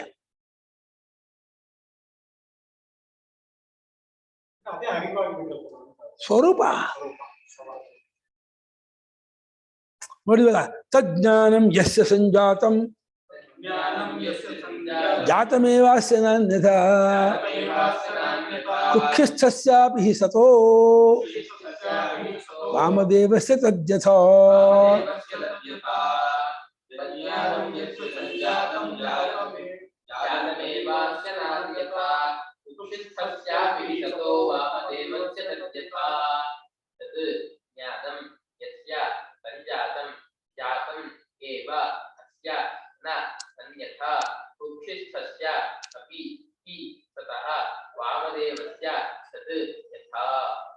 ಆ ಜಾತ ಏವ ಅನ್ನೋಕ್ಕೆ ವ್ಯಾಖ್ಯಾನದ ಸ್ಪಷ್ಟ ತೋರಿಸೋದೇ ಇಲ್ಲಪ್ಪ, ಏನೇನೋ ವಿಷಯ ಬರೀತಾರೆ. ಆ ಜ್ಞಾನ ಯಾರಿಗೂ ಉಂಟಾಗಿದೆಯೋ, ಸಜ್ಞಾನಂ ಯಸ್ಯ ಸಂಜಾತಂ, ಯಸ್ಯ ಮಹಾತ್ಮನಃ, ಯಾವ ಮಹಾತ್ಮನಿಗೆ ಆ ಜ್ಞಾನ ಉಂಟಾಗಿದೆಯೋ ಅದು ಉಂಟಾದ ಸಮಯದಲ್ಲಿ ಜಾತ ಏವ, ಅದು ಮೋಕ್ಷವು ಉಂಟಾಯಿತು ಅಂತ ಅರ್ಥ. ನ ಅನ್ಯಥಾ, ಬೇರೆ ರೀತಿ ಉಂಟಾಗೋದಲ್ಲ. ಪುರುಷಾರ್ಥ ಉಂಟಾಯಿತು ಅಂತ ಅರ್ಥ ಅಂತ. ಜ್ಞಾನ ಉಂಟಾಯಿತು ಅಂದ್ರೆ ಪುರುಷಾರ್ಥ ಜಾತಮೇವ, ಪುರುಷಾರ್ಥವು ಉಂಟಾಯಿತು ಅಂತ ಅರ್ಥ, ಮತ್ತೊಂದು ಇಲ್ಲ. ಹೇಗೆ ಅಂದ್ರೆ ಹೊಟ್ಟೆಯಲ್ಲಿದ್ದಂತಹ ವಾಮದೇವನಿಗೆ ಕುಕ್ಷಿಸ್ಥಸ್ಯಾಪಿ ವಾಮದೇವಸ್ಯ ಸತಃ, ಕುಕ್ಷಿಸ್ಥಸ್ಯಾಪಿ ವಾಮದೇವಸ್ಯ ಸತಃ ಯದ್ಯಥ. ಹೊಟ್ಟೆಯಲ್ಲಿ ಗರ್ಭೇ ವಸನ್ ವಾಮದೇವ ಋಷಿ ಪ್ರತಿಪೇದೆ ಅಹಂ ಮನುರಭವಂ ಸೂರ್ಯಶ್ಚ. ಅಂದ್ರೆ ಜ್ಞಾನ ಉಂಟಾದ ಸಮಯದಲ್ಲೇ ಉಂಟಾಗ್ಬಿಡುತ್ತೆ ಆ ಅನುಭೂತಿ. ಆ ಅನುಭೂತಿ ಜ್ಞಾನ ಉಂಟಾಗೋದಕ್ಕೂ ಅನುಭೂತಿ ಉಂಟಾಗೋದಕ್ಕೂ ಮಧ್ಯೆ ಕಾರ್ಯಾಂತರವಿಲ್ಲ ಅಂತ. ಗರ್ಭದಲ್ಲಿದ್ದ ಮುಕ್ತನಾಗ್ಬಿಟ್ಟ ಅವನು ವಾಮದೇವ. ಯಸ್ಯ ಅತಜ್ಞಾನಂ ಜಾತಂ ಅಸ್ಯ ಅನುಭೂತಿ ಜಾತಮೇವ ಅಂತ. ನ ಅನ್ಯಥ ಅನುಭೂತಿಯ ಅವಗಮನಂ ಜಾತೆ.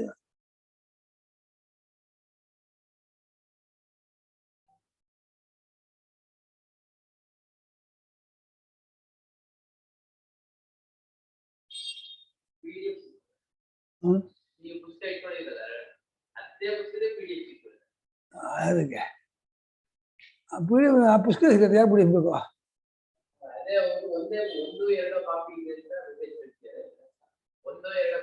ಯಾವ್ದು ಗಮನಿಸಿದ್ದೀರಾ? ಹಾಗೆ ಒಂದಿನ ಸಾಕು. ಗರ್ಭೆ ಏವ ತಚ್ಛಯಾನೋ ವಾಮದೇವ ಏವ ವಾಚಾ ಇತಿ ಗರ್ಭಸ್ಥಸ್ಯಾಪಿ ತಸ್ಯ ಜ್ಞಾನಿತ್ವ ಶ್ರುತೇಃ ತದ್ಧೀತ ಪಶ್ಯನ್ನಿತಿ ವಕ್ಷ್ಯತಿ ತಚ ತತ್ಕುತಶ್ಚಿದ್ದಾಪ್ಯತೆ तथा अन्यस्यापि तस्य शुद्धबुद्धेः श्रवणादिवशात् ज्ञानं जातं तस्य नान्यथा जातं तत् तस्य नान्यथा भवति. विपर्यासेन सम्यग्धिबाध्या अविपरीच्या न च सम्यग्ज्ञानान्तं बाधकम्. ಇಲ್ಲಿ ಒಂಚೂರು ಬೇರೆ ಕೊಟ್ಟಿರಲ್ಲ ಕನ್ನಡದಲ್ಲಿ. ಏನ್ ಕೊಟ್ಟಿದ್ದಾರೆ? ಈ ಜ್ಞಾನ ಯಾರಿಗೆ ಆಗುವುದು ಅದು ಹಾಗೆಯೇ ಇದನಿಗೆ ಬದಲಾಯಿಸುವುದೇ ಇಲ್ಲ. ತಾಯಿ ಗರ್ಭದಲ್ಲಿರುವವನಾದರೂ ವಾಮದೇವ ಮಹರ್ಷಿಗೆ ಜ್ಞಾನವಾಗಿ ಅದೇ ಆ ಜಾತ ಏವಾನಕ್ಕೆ ಅವರು ಆ ಸ್ವಾರಸ್ಯ ತೋರಿಸ್ತಾ ಇಲ್ಲ. ಹಾ ಯಸ್ಯ ಜ್ಞಾನಂ ಧಂಜಾತಂ ಯಸ್ಯ ತಜ್ಞಾನಂ ಸಂಜಾತಂ ಅಸ್ಯ ಜಾತಮೇವ. ಕಿಂ ಜಾತಮೇವ? ಆ ಅವಗತಿ ಫಲಂ ಜಾತಮೇವ ಅಂತ. ಮೋಕ್ಷ ಫಲಂ ಉಂಟಾಯ್ತು ಅಂತ ಅರ್ಥ. ಈ ಜ್ಞಾನ ಉಂಟಾಯ್ತು ಅಂದ್ರೆ ಮೋಕ್ಷ ಉಂಟಾಗ್ಬಿಡುತ್ತೆ. ಮತ್ತೇನು ಮಾಡ್ಬೇಕನ್ನ ಅನ್ಯಥ ಇನ್ನೊಂದು ಪ್ರಕಾರ ಏನು ಮಾಡ್ಬೇಕಾಗಿಲ್ಲ. ಇದು ಹೊಟ್ಟೆಯಲ್ಲಿದ್ದಂತಹ ವಾಮದೇವನಿಗೆ ಆಯ್ತು ಶ್ರುತಿ ಹೇಳ್ತಾ ಇದೆ. ಅವನೇನು ಮಾಡಿದಾನೆ? ಅದೇ ಕರ್ಮ ಮಾಡಿದಾನ. ಇವು ಕರ್ಮ ಮಾಡಿದ ಮೇಲೆ ಉಂಟಾಗತ್ತೆ ಅಂತ ನೋಡೋಣ ಅಂದ್ರೆ, ಗರ್ಭದಲ್ಲಿದ್ದಂತಹ ಶಿಶು ಯಾವ ಅಗ್ನಿಹೋತ್ರ ಮಾಡಿದ್ಯಪ್ಪ? ಮುಕ್ತನಾಗ್ಲಿಲ್ವ ಅವನು? ಮುಕ್ತನಾಗೋದಕ್ಕೆ ಅವನು ಏನು ಯಾವ ಅಗ್ನಿಹೋತ್ರ ಮಾಡಿದ? ದಶಪೂರ್ಣಮಾಸ ಮಾಡಿದ? ಚಾತುರ್ಮಾಸ್ಯ ಮಾಡಿದ? ಏನ್ ಮಾಡ್ದ? ಜ್ಞಾನ ಉಂಟಾಯ್ತು ಅಂದ್ರೆ ಉಂಟಾಯ್ತು ಅಂತ ಅರ್ಥ. ಆ ಫಲ ಹಾಗೆ ಮಾಡಿ. ಯಸ್ಯ ಜ್ಞಾನಂ ಸಂಜಾತಂ ಫಲಂ ಜಾತಮೇವ ಅಂತ. ಯಾರಿಗೆ ಆ ಜ್ಞಾನ ಉಂಟಾಗಿದೆಯೋ ಫಲವು ಉಂಟಾಯಿತು ಅಂತಲೇ ಅರ್ಥವು, ಬೇರೆ ರೀತಿ ಅಲ್ಲ. ಅನ್ಯ ಬರ್ಕೊಳ್ಳೋದಾ? ಯಾರಿಗೆ ಆ ಜ್ಞಾನ ಉಂಟಾಗಿದೆಯೋ ಆ ಫಲವು ಮುಖ್ಯ ಫಲವು ಉಂಟಾಯಿತು ಅಂತಲೇ ತಿಳಿಯಬೇಕು. ಬೇರೆ ರೀತಿ ಏನು ಬೇರೆ ರೀತಿ ಅಲ್ಲ.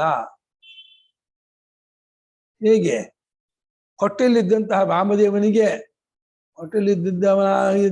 ವಾಮದೇವನಿಗೆ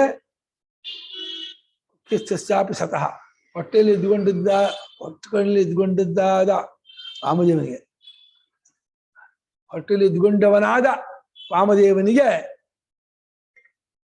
ಜ್ಞಾನವಾದ ಕೂಡಲೇ ಫಲವಾಯಿತು.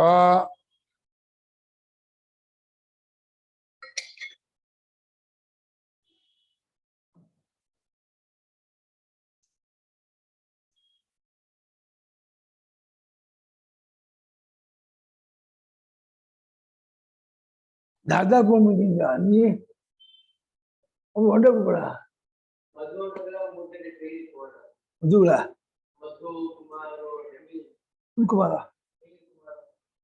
ಕುಮಾರ ಏನು ಕುಮಾರ ಪಶು ರೈಲು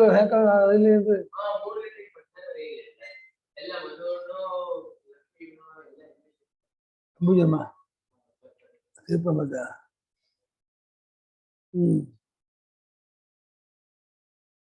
ಜಾಗರಣೆ ಪ್ರಮಾಣ ಜ್ಞಾನಾದ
ಏನಾಗ್ತಿದೆ? ಕಫ ಬರ್ತದೆ. ಇಟ್ಕೋಬೇಡ, ಗಬ್ಬು ಚಲು.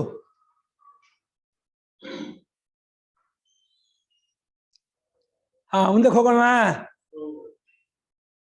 ಯಜ್ಞಾನಂ ಯಶ ಸಂಜಾತಂ ಜಾತಮೇವಾಸ್ಯ ನ ಅನ್ಯಥ ಕುಕ್ಷಿಸ್ಥಾಪಿ ಸತೋ ವಾಮದೇವಸ್ಯ. ಹೊಟ್ಟೆಯಲ್ಲಿ ಇದ್ಕೊಂಡಿದ್ದವನಾದ ವಾಮದೇವನಿಗೆ ಜ್ಞಾನ ಉಂಟಾಕೊಳ್ಳೆ ಮುಕ್ತವಾಯಿತು. ಮತ್ತೇನು ಮಾಡಬೇಕಾಗಿಲ್ಲ. ಹಾಗೆ ತಚ್ಚ ಅವಿದ್ಯಾಧರಾಸ್ಯೇವ ವ್ಯಾಧ ಭಾವನಯಾಂಚಿತಃ ರಾಜಸೂನೋ ಸ್ಮೃತಿ ಪ್ರಾಪ್ತೌ ವ್ಯಾಧ ಭಾವೋ ನಿವರ್ತತೆ.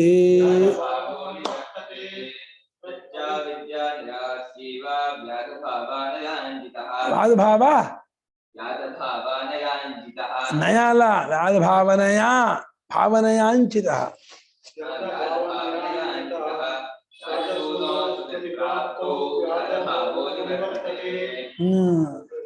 ತತ್ ಚ ನಿರಾಸಿ ನಿರಾಸಿ ಯಾವುದು? ನಿರಾಸಿ ನಿರಾಸಿನಿ ನಿರಾಸಿನಿ ವಂಶಕಲಿಂಗ ವಿದ್ಯಾ ನಿರಾಸಿ.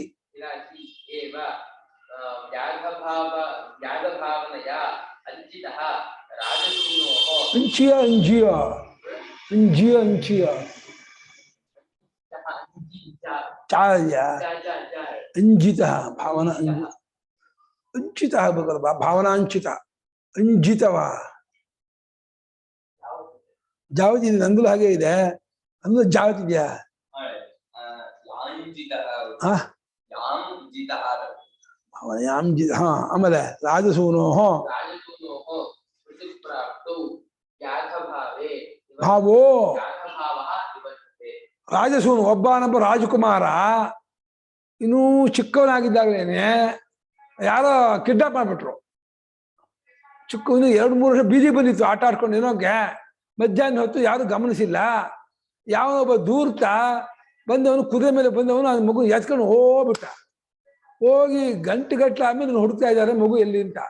ಅವನು 23 ಕಿಲೋಮೀಟರ್ ಹೋಗಿದ್ದಾನೆ. ಅವ್ರು ಸಂಜೆವರೆಗೂ ಊರೆಲ್ಲ ಹುಡುಕಿದ್ದಾರೆ. ಬೇರೆ ಊರಿಗೆ ಹೋಗ್ಬಿಟ್ಟಿದ್ದಾನೆ. ಇನ್ಯಾವುದೋ 2-3 ರಾಜ ದೂರ ಹೋಗ್ಬಿಟ್ಟು ಯಾರು ಮಾರ್ಬಿಟ್ಟಿದ್ದಾನೆ ಬೇಡನಿಗೆ. ಆ ರಾಜ್ಕುಮಾರನನ್ನ ಮಗುವನ್ನ ಒಬ್ಬ ಬೆಸ್ತನಿಗೆ ಮಾರ್ಬಿಟ್ಟ. ಅವನು ಮಕ್ಕಳು ಇರಲಿಲ್ಲ ಅವನಿಗೆ. ಒಳ್ಳೆ ಹುಡುಗ ಸಿಗ್ತಾ ಅಂತ ಹೇಳಿ ಸಂತೋಷದಿಂದ ಅವನ್ನ ಸಾಕ್ತಾ 8, 10, 12 ವರ್ಷ ಆಯ್ತು. ಅವನು ಅಪ್ಪನ ಜೊತೆ ದಿನ ಮೀನು ಹಿಡಿಯಕ್ಕೆ ಹೋಗೋದು, ಏಡಿ ಹಿಡಿಯೋದು ಇದು ಮಾಡ್ತಿದ್ದ. ಬೆಸ್ತ ಹೀಗೆ ಆ ವ್ಯಾದ ಭಾವದಿಂದ ಅಂಚಿತನಾದಂತಹ ಆ ರಾಜಸೂನು ರಾಜನ ಮಗನಿಗೆ ನೀನು ರಾಜಕುಮಾರ ಜ್ಞಾಪಕ ಮಾಡ್ಕೊಂಡು ಕೂಡ್ಲೇನೆ ಅದು ಹೇಗೆ ಹೋಗ್ಬಿಡುತ್ತೋ, ನಾನು ಬೆಸ್ತನ ಮಗ ಅಲ್ಲ ಅಂತ ಹೆಂಗೆ ಗೊತ್ತಾಗ್ಬಿಡುತ್ತೋ. ಅಲ್ಲಿವರೆಗೂ ಅವನು ಏನು ಅನ್ಕೊಂಡಿದ್ದ, ನಾನು ಬೆಸ್ತನ ಮಗ ಅನ್ಕೊಂಡ್ಬಿಟ್ಟಿದ್ದ. ಆದರೆ ಆ ರಾಜಸೂನಿಗೆ ಸ್ಮೃತಿ ಪ್ರಾಪ್ತು. ಸ್ಮೃತಿನೇನೋ ನೆನಪು. ಯಾವ ನೆನಪು? ನಾನು ರಾಜಕುಮಾರ, ನಾನು ಈ ವ್ಯಾಧನ ಮಗ ಅಲ್ಲ, ಮೋಸ ಮಾಡ್ಬಿಟ್ಟು ನನ್ನನ್ನು ಯಾರೋ ಇದು ಮಾಡಿದ್ದಾರೆ ಅಂಥೇಳಿ ಅವರು ನೆನಪು ತಂದು ಕೊಡಲಾಗಿ ಆ ವ್ಯಾಧ ಭಾವ ಹೇಗೆ ಹೋಗುತ್ತದೆಯೋ ಅದೇ ರೀತಿ ಚಚ್ಚ ಜ್ಞಾನ, ಆ ಆತ್ಮಜ್ಞಾನ ಇದೆಯಲ್ಲ ಅದು ಅವಿದ್ಯಾ ನಿರಾಸಿ. ಅವಿದ್ಯೆಯನ್ನು ಓಡಿಸ್ಬಿಟ್ಟು ನನಗೆ ಮುಂಚೆ ಇತ್ತಲ್ಲ ಬ್ರಹ್ಮಭಾವ ಜ್ಞಾಪಕ ತಂದ್ಕೊಬಿಡುತ್ತೆ. ಅವ್ನಿಗೆ ಮುಂಚೆ ಇದ್ದದ್ದು ರಾಜಭಾವ, ರಾಜಭಾವ ಇದ್ದದ್ದು ವ್ಯಾಧ ಭಾವ ಬಂದ್ಬಿಡ್ತು, ಬೆಸ್ತ ಅಂದ್ಕೊಂಡ್ಬಿಟ್ಟ. ಬ್ರಹ್ಮಭಾವ ಇದ್ದವನು ಸಂಸಾರಿ ಅಂದ್ಕೊಂಡ್ಬಿಟ್ಟ. ಬ್ರಹ್ಮಭಾವದಿಂದ ಕೂಡ್ಕೊಂಡವನಾದ ಈ ಜೀವಪ್ಪನು ಅಜ್ಞಾನದಿಂದ ಸಂಸಾರಿ ಮಾಡ್ಕೊಂಡಿದ್ನಲ್ಲ, ಆ ಜ್ಞಾನ ಅವಿದ್ಯೆಯನ್ನು ಕಲ್ ಹಾಕುತ್ತಲೇ ಅವನಿಗೆ ಒರಿಜಿನಲ್ ರೂಪ ತಂದುಕೊಟ್ಬಿಡುತ್ತೆ. ವ್ಯಾಧ ಭಾವನೆಯಿಂದ ಅಂಚಿತನಾದಂತಹ ರಾಜಸೂನುವಿಗೆ ಅಂಚಿತ ಗುರುತಿಸಲ್ಪಟ್ಟ ಅಂತ. ವ್ಯಾಧ ಭಾವ, ಅವನು ವ್ಯಾಧ ಆ ಭಾವನೆಯಿಂದ ಅವನು ಇದು ಮಾಡ್ಕೊಂಡ್ಬಿಟ್ಟಿದ್ದಾನೆ, ತನ್ನನ್ನು ಒಪ್ಕೊಂಡ್ಬಿಟ್ಟಿದ್ದಾನೆ.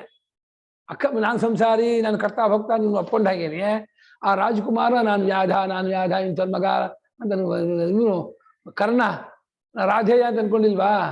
ರಾಧೇಯ ಅಂದ್ರೆ ಯಾರು ಗೊತ್ತಾ? ಬೆಸ್ತ ಅವನ ಮಗ, ಹೆಂಡತಿ ಹೆಸರು. ಅವನ ಮಗ ಅನ್ಕೊಂಡ್ಬಿಟ್ಟ. ಅವನ ಹೆಂಡತಿ ರಾಧಾ ಅಂತ.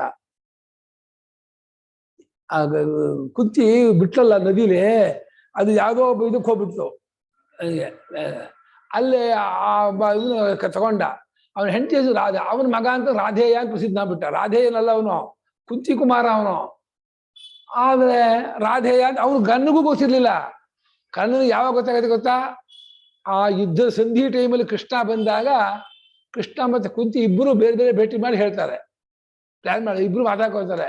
ಇವಾಗ ಈ ದುರ್ಯೋಧನ ಪುಂಡಾಟಿಕೆ ಮಾಡ್ತಿರೋದು, ಹಾರಾಡ್ತಾ ಇರೋದು ಕರ್ಣನ ಬಲದಿಂದ. ಕರ್ಣನನ್ನು ಈ ಕಡೆ ಲಪಡ ಕಿತ್ಕೊಂಡ್ಬೇಡ, ಕರ್ಣನ ಈ ಕಡೆ ಹಾರಿಸ್ಕೊಂಡ್ಬೇಡ ಅಂತ ಕುಂತಿಗೂ ಇಷ್ಟವಾಗತ್ತೆ. ಕುಂತಿಗೂ ತನ್ನ ಮಗ ಅಲ್ವಾ, ಎಷ್ಟಾದ್ರೂ ಹೆತ್ತ ಮಗ, ಸಾಯೋದು ಇಷ್ಟ ಆಗಲಿಲ್ಲ. ಅವ್ನು ಹೇಳ್ತಾರೆ ಕುಂತಿ, ನೀನ್ ಈ ಕಡೆ ಬಾ, ನಿನ್ನ ಹತ್ರ ಒಪ್ಪಿಸ್ತೀನಿ ಧರ್ಮರಾಜ ಹತ್ರ, ನಿನ್ ರಾಜ ಮಾಡಿಸ್ತೀನಿ ಅದೇ ಅಂತಾಳೆ. ಮೂಲ ಭಾರತ ತೆಗೆದು ನೋಡಿ ಅಮ್ಮ ನೀವು. ಮೂಲ ಭಾರತ ಸ್ಪಷ್ಟವಾಗಿ ಕುಂತಿ ಹೇಳ್ತಾಳೆ. ಕೃಷ್ಣನು ಹೇಳ್ತಾನೆ, ಕೃಷ್ಣನು ನೀನು ಬಾ, ನಾನು ಧರ್ಮರಾಜನ ಒಪ್ಪಿಸ್ತೀನಿ, ಒಪ್ಪಿಸ್ಬಿಟ್ಟು ನಿನ್ನನ್ನೇ ರಾಜನಾಗಿ ಮಾಡ್ತೀನಿ, ನೀನೇ ರಾಜನಾಗಿ ಅಂತೆ. ಯಾಕೆ ದುರ್ಯೋಧನ ಕೈ ಕೈತೀಯ? ಅಷ್ಟೇ ಅಲ್ಲ, ನೀನ್ ಈ ಕಡೆ ಬಂದ ಯುದ್ಧ ನಿಂತು ಹೋಗುತ್ತೆ. ಯುದ್ಧ ನಿಂತು ಹೋದ್ರೆ ಎಷ್ಟು ಪ್ರಾಣಿ ನಾಶ ತಪ್ಪೋಗುತ್ತೆ. ಕುದುರೆಗಳು, ಆನೆಗಳು, ಪದಾತಿಗಳು ಲಕ್ಷಾಂತರ ತಪ್ಪಿಸಿದ ಪುಣ್ಯ ಬರುತ್ತೆ. ದೊಡ್ಡ ಯುದ್ಧದಿಂದ ಖಂಡಿತ ನೀನು ಒಪ್ಕೋ ಅಂತೇಳಿ ಕೃಷ್ಣ ಇನ್ಯಾನು ಹೇಳ್ತಾನೆ. ಕುಂತಿ ಹೇಳ್ತಾಳೆ. ಕುಂತಿ ಹೇಳಿದಾಗಲೂ ಕುಂತಿ ಬೇಜಾರು ಮಾಡ್ಕೊಂಡ್ಬಿಡ್ತಾನೆ. ನೀನು ಮೋಸ ಮಾಡಿಬಿಟ್ಟೆ, ನಾನು ನೀನು ಹೀಗೆ ಮಾಡಿದೆ ಅಂತ ಇದು ಮಾಡ್ತಾನೆ. ಅಲ್ಲ ಕಣೋ, ನಾನು ಆ ಪರಿಸ್ಥಿತಿಲಿ ಇದ್ದೆ ಅವತ್ತು. ಆ ಸ್ಥಿತಿ ನೀನು ಇದ್ರಲ್ಲಿ ಇರಲಿಲ್ಲ. ನನ್ನ ಮರ್ಯಾದೆ ಹೆಚ್ಚಾಗಿತ್ತು, ಏನು ಮಾಡೋಕ್ಕಾಗಲ್ಲ. ಅದಕ್ಕೋಸ್ಕರ ನಾನು ರಾಜಮಾತೆಗೋಸ್ಕರ ಮಾಡಿದೆ. ಆದರೆ ನನಗೆ ನಿನ್ನೆ ಪ್ರೇಮ ಇಲ್ಲ ಅಂತ ಸ್ವಲ್ಪ ಅನ್ಕೋಬೇಡ. ಇವತ್ತಿಗೂ ನಿಂಗೆ ಅವಕಾಶ ಕೊಡ್ತಾ ಇದ್ದೀನಿ, ನೀನು ಬಾ. ನಿಂಗೆ ಅದಕ್ಕೆ ಹೇಳ್ತಾನೆ, ಅಮ್ಮ ಇವಾಗ ನಾನು ಬಂದೆ ಅಂತ ಇಟ್ಕೋ. ನಾನು ಬಂದೆ ಅಂದರೆ ನಾನು ದುರ್ಯೋಧನ ಜೊತೆಲಿ ಬೆಳೆದವನಾದ್ರಿಂದ ನಾನು ನನಗೆ ಕೊಟ್ಟಂತ ರಾಜ್ಯ ನಾನು ದುರ್ಯೋಧನ ಕೊಡ್ತೀನಿ. ಕೃಷ್ಣಗೂ ಅದೇ ಹೇಳ್ತಾನೆ. ಕೃಷ್ಣ ನೀನು ಹೇಳ್ತಾರಲ್ಲ ಕರೆಕ್ಟು, ಆದರೆ ಇವಾಗ ಇಷ್ಟು ಬೆಳೆದ್ಬಿಟ್ಟಿದ್ದೀನಲ್ಲ, ಇಲ್ಲಿವರೆಗೆ ಬಂದ್ಬಿಟ್ಟಿದ್ದೆ. ನಾನು ದುರ್ಯೋಧನ ಕರ್ಣೋದ್ದೇಶಿತಿ ಪಾಂಡವ ಅಂತ ಅಂದ್ಕೊಂಡಿದ್ದಾನೆ. ನಾನು ಒಂದು ಮಾತು ಬೆಲೆ ಕೊಟ್ಟಿದ್ದೀನಿ. ಇಷ್ಟೆಲ್ಲ ಬಂದ್ಬಿಟ್ಟು ಇವಾಗ ನಾನು ಸಡನ್ ಆಗಿ ಕುತಂತ್ರ ಮಾಡಿದ್ರು, ಷಡ್ಯಂತ್ರ ಮಾಡಿದ್ರು, ಕೃಷ್ಣ ಕುಂತಿಯವರು ನಂಗೆ ಮೋಸ ಮಾಡುದು ಅಂತೇಳಿ ಅವನು ಅಂದ್ಕೊಂಡು ಮಾಡಿದ ಅಂತಂದ್ರೆ ಚೆನ್ನಾಗಿರಲ್ಲ. ಆಮೇಲೆ ನಾನು ಕೂಡ ದುರ್ಯೋಧನಿಗೆ ರಾಜ್ಯ ಕೊಡ್ತೀನಿ. ಅವನು ದುಷ್ಟ, ಅವನು ನಂಗೆ ಗೊತ್ತು. ಅದಕ್ಕೆ ಧರ್ಮರಾಜನ ರಾಜನಾಗಲಿ, ಯುದ್ಧ ನಡೀಲಿ, ಹೇಗಿದ್ದು ಈ ಯುದ್ಧದಲ್ಲಿ ಪಾಂಡವರೇ ಗೆಲ್ಲೋದು, ಅದು ಅಂತಾನೆ ಕರ್ಣ. ಈ ಯುದ್ಧದಲ್ಲಿ ನೀನಲ್ಲಿರೋದ್ರಿಂದ ಪಾಂಡವರೇ ಗೆಲ್ಲೋದು ಅನುಮಾನ ಇಲ್ಲ. ಧರ್ಮರಾಜನೇ ರಾಜನಾಗಲಿ, ದೇಶಕ್ಕೆ ಕ್ಷೇಮ ಅಂತಾನೆ ಅವನು. ಧರ್ಮರಾಜ ರಾಜನಾಗೋದು ದೇಶಕ್ಕೆ ಕ್ಷೇಮ. ನಾನು ಆಗೋದು ಸರಿ ಆಗಲ್ಲ. ನಾನು ಆಗೋ ಕಾಲ ನಾನು ಒಬ್ಬನೇ ಆಗೋದಾದ್ರೆ ಆಗೋದಾಗಿತ್ತನೋ. ಆದರೆ ನನ್ನ ಕೈಲಿ ಇವಾಗ ಆಗೋಕ್ಕಾಗಲ್ಲ. ನಾನು ಆದೇನೆ ನಾನು ದುರ್ಯೋಧನ ಕೊಡ್ಬೇಕಾಗುತ್ತೆ. ಅದನ್ನ ಬೇಡ ಅಂತಾನೆ. ಹಾಗೆ ಅಧ್ಯಾಯ ತೆಗೆದು ನೋಡಿ ಎಷ್ಟು ಚೆನ್ನಾಗಿದೆ ಗೊತ್ತಾ. ತುಂಬಾ ಪ್ರಾಮಾಣಿಕ ಮಾತಾಡ್ತಾನೆ ಕರ್ಣ, ತುಂಬಾ ಚೆನ್ನಾಗಿ ಮಾತಾಡ್ತಾನೆ. ಕರ್ಣ ತಪ್ಪಿಲ್ಲ ಗುರುಗಳೇ, ಕುಂತಿದ್ ತಪ್ಪು. ಆ ಕುಂತಿದ್ ತಪ್ಪು, ಕರ್ಣಂದಲ್ಲ ತಪ್ಪು. ಅಲ್ಲ, ಕುಂತಿ ತಪ್ಪಲ್ಲಮ್ಮ. ಕುಂತಿ ಪರಿಸ್ಥಿತಿ ಆಗಿತ್ತು. ಯಾಕೆಂದ್ರೆ ರಾಜಮಾತೆಯಾಗಿ ಆ ಒಂದು ಹಸ್ತಿನಾಪುರದ ರಾಣಿ ಅಂತ ಅನಿಸ್ಕೊಂಡವಳು, ಅವಳು ಕೂತ್ಕೊಂಡು ಕನ್ಯಾತನದಲ್ಲಿ ಮಗು ಪಡ್ಕೊಂಡು ಅಂತಂದ್ರೆ ವಂಶಕ್ಕೆ ಎಷ್ಟು ಕೆಟ್ಟ ಪರಂಪರೆ ಇದೆ, ಹೆಸರು. ಅದು ಇವಾಗ್ಲೂ ಬರುತ್ತಲ್ಲ? ಇಲ್ಲ, ಬರಲ್ಲ. ಇವಾಗ ಯಾರಿಗೂ ಗೊತ್ತೇ ಇಲ್ಲ. ಗೊತ್ತಿರೋದು ಕಣ್ಣಂಗೆ ಇದೆ. ಕಣ್ಣು ಯಾರಿಗೂ ಹೇಳೋದೇ ಇಲ್ಲ. ಇವಾಗ ನಮಗೆ ಬ್ಯಾಸರು ಬರೋದೇ ನಮಗೆ ಗೊತ್ತಾಯ್ತೆ ಹೊರತು ಅವತ್ತಿನ ಕಾಲದಲ್ಲಿ ಯಾರಿಗೂ ಗೊತ್ತಿರ್ಲಿಲ್ಲಪ್ಪ. ಈ ಮಕ್ಳನ್ನ ಉಳಿಸ್ಕೊಳ್ಳೋಕೋಸ್ಕರ ಅವನನ್ನ ಬಲಿ ಕೊಡಕ್ ಹೋದ್ಲೆ ವಿನಃ ಅವನನ್ನ ಉದ್ಧಾರ ಮಾಡ್ಬೇಕು ಅನ್ನೋದು ಅವಳ ಮನ್ಸಲ್ಲಿ ಇರ್ಲೇ ಇಲ್ಲ. ಯಾರನ್ನ? ಕರ್ಣನ್ನ. ಇಲ್ಲಪ್ಪ, ಹಂಗೆ ಓಪನ್ ಹೇಳ್ತಾಳೆ, ನೀನ್ ರಾಜನಾಗ್ತೀಯ ಬಾ ಅಂತ ಅಂದ್ಮೇಲೆ ಅಷ್ಟೇ ಅಲ್ಲ, ಧರ್ಮರಾಜ ಅದು ಹೇಳ್ತಾಳೆ. ಧರ್ಮರಾಜನಿಗೆ ನಾನೇನಾದ್ರು ಈ ವಿಷಯ ಹೇಳಿದರೆ ಧರ್ಮರಾಜ ಏನ್ ಮಾಡ್ತಾನೆ? ಯುದ್ಧ ಫಸ್ಟ್ ಕ್ಯಾನ್ಸಲ್ ಮಾಡ್ತಾನೆ. ಯುದ್ಧ ಬೇಡ, ಯುದ್ಧ ಮಾಡಲ್ಲ. ನನ್ನ ಅಣ್ಣ ಅಲ್ಲಿದ್ದಾನೆ ಅಂತ ಗೊತ್ತಾದ್ರೆ ಖಂಡಿತ ಯುದ್ಧ ಮಾಡಲ್ಲ ಅವನು. ಅದು ಗೊತ್ತಾಗುತ್ತೆ. ಕೃಷ್ಣನಿಗೂ ಗೊತ್ತು, ಕುಂತಿಗೂ ಗೊತ್ತು. ಏನ್ ಮಾಡುದು ಧರ್ಮರಾಜನಿಗೆ ಗೊತ್ತು. ಅಷ್ಟೇ ಅಲ್ಲ, ಧರ್ಮರಾಜನಿಗೆ ಆ ಕರ್ಣ ಎಷ್ಟು ಹೀಯಾಳಿಸ್ತಾ ಇದ್ದಾಗ ಅವನಿಗೆ ಬದ್ಲು ಹೇಳ್ಬೇಕು ಅಂತ ಅನಿಸ್ತಾ ಇತ್ತಂತೆ. ಕರ್ಣನ ಕಾಲ್ ಗ್ಯಾಪ್ ಹಾಕೊಳ್ಳಿ, ಅಮ್ಮ ಗ್ಯಾಪ್ ಆಗ್ತಿತ್ತಂತೆ ಅವನಿಗೆ. ಧರ್ಮರಾಜ ಹೇಳ್ಕೊಂಡಿದ್ದಾನೆ. ಯಾಕೋ ನಿಂಗೆ ಕರ್ಣನ ಮುಖ ಇದು ಬೈತಿದ್ದ ನಮಗೂ ಬೈಯೋಣ ಅಂತ ಅನಿಸ್ತಾ ಇತ್ತು. ಅವ್ನ ಕಾಲ್ ನೋಡ್ಕೊಳ್ಳಿ ನನ್ನ ತಾಯಿ ಗ್ಯಾಪ್ ಆಗ್ತಾ ಇತ್ತು, ಹಾಗಾಗಿ ನಾನು ಬೈಯಕ್ಕೆ ಆಗ್ತಿರ್ಲಿಲ್ಲ ಅಂತಾನೆ. ಯಾವಾಗ ಹೇಳ್ತಾನೆ? ಕರ್ಣನಿಗೂ ತರ್ಪಣ ಕೊಡು ಅಂತ ಹೇಳಿದಾಗ, ಕರ್ಣ ಸತ್ತ ಮೇಲೆ ಕರ್ಣನಿಗೂ ತರ್ಪಣ ಕೊಡು ಅಂತ ಹೇಳಿದಾಗ, ಯಾಕೆ ನಾನು ಕರ್ಣನಿಗೆ ಯಾಕೆ ತರ್ಪಣ ಕೊಡ್ಬೇಕು ಅನ್ನುವಾಗ ಅವಾಗ ಹೇಳ್ತಾರೆ ನಿನ್ನ ಅಣ್ಣ ಅವನು ಅಂತ.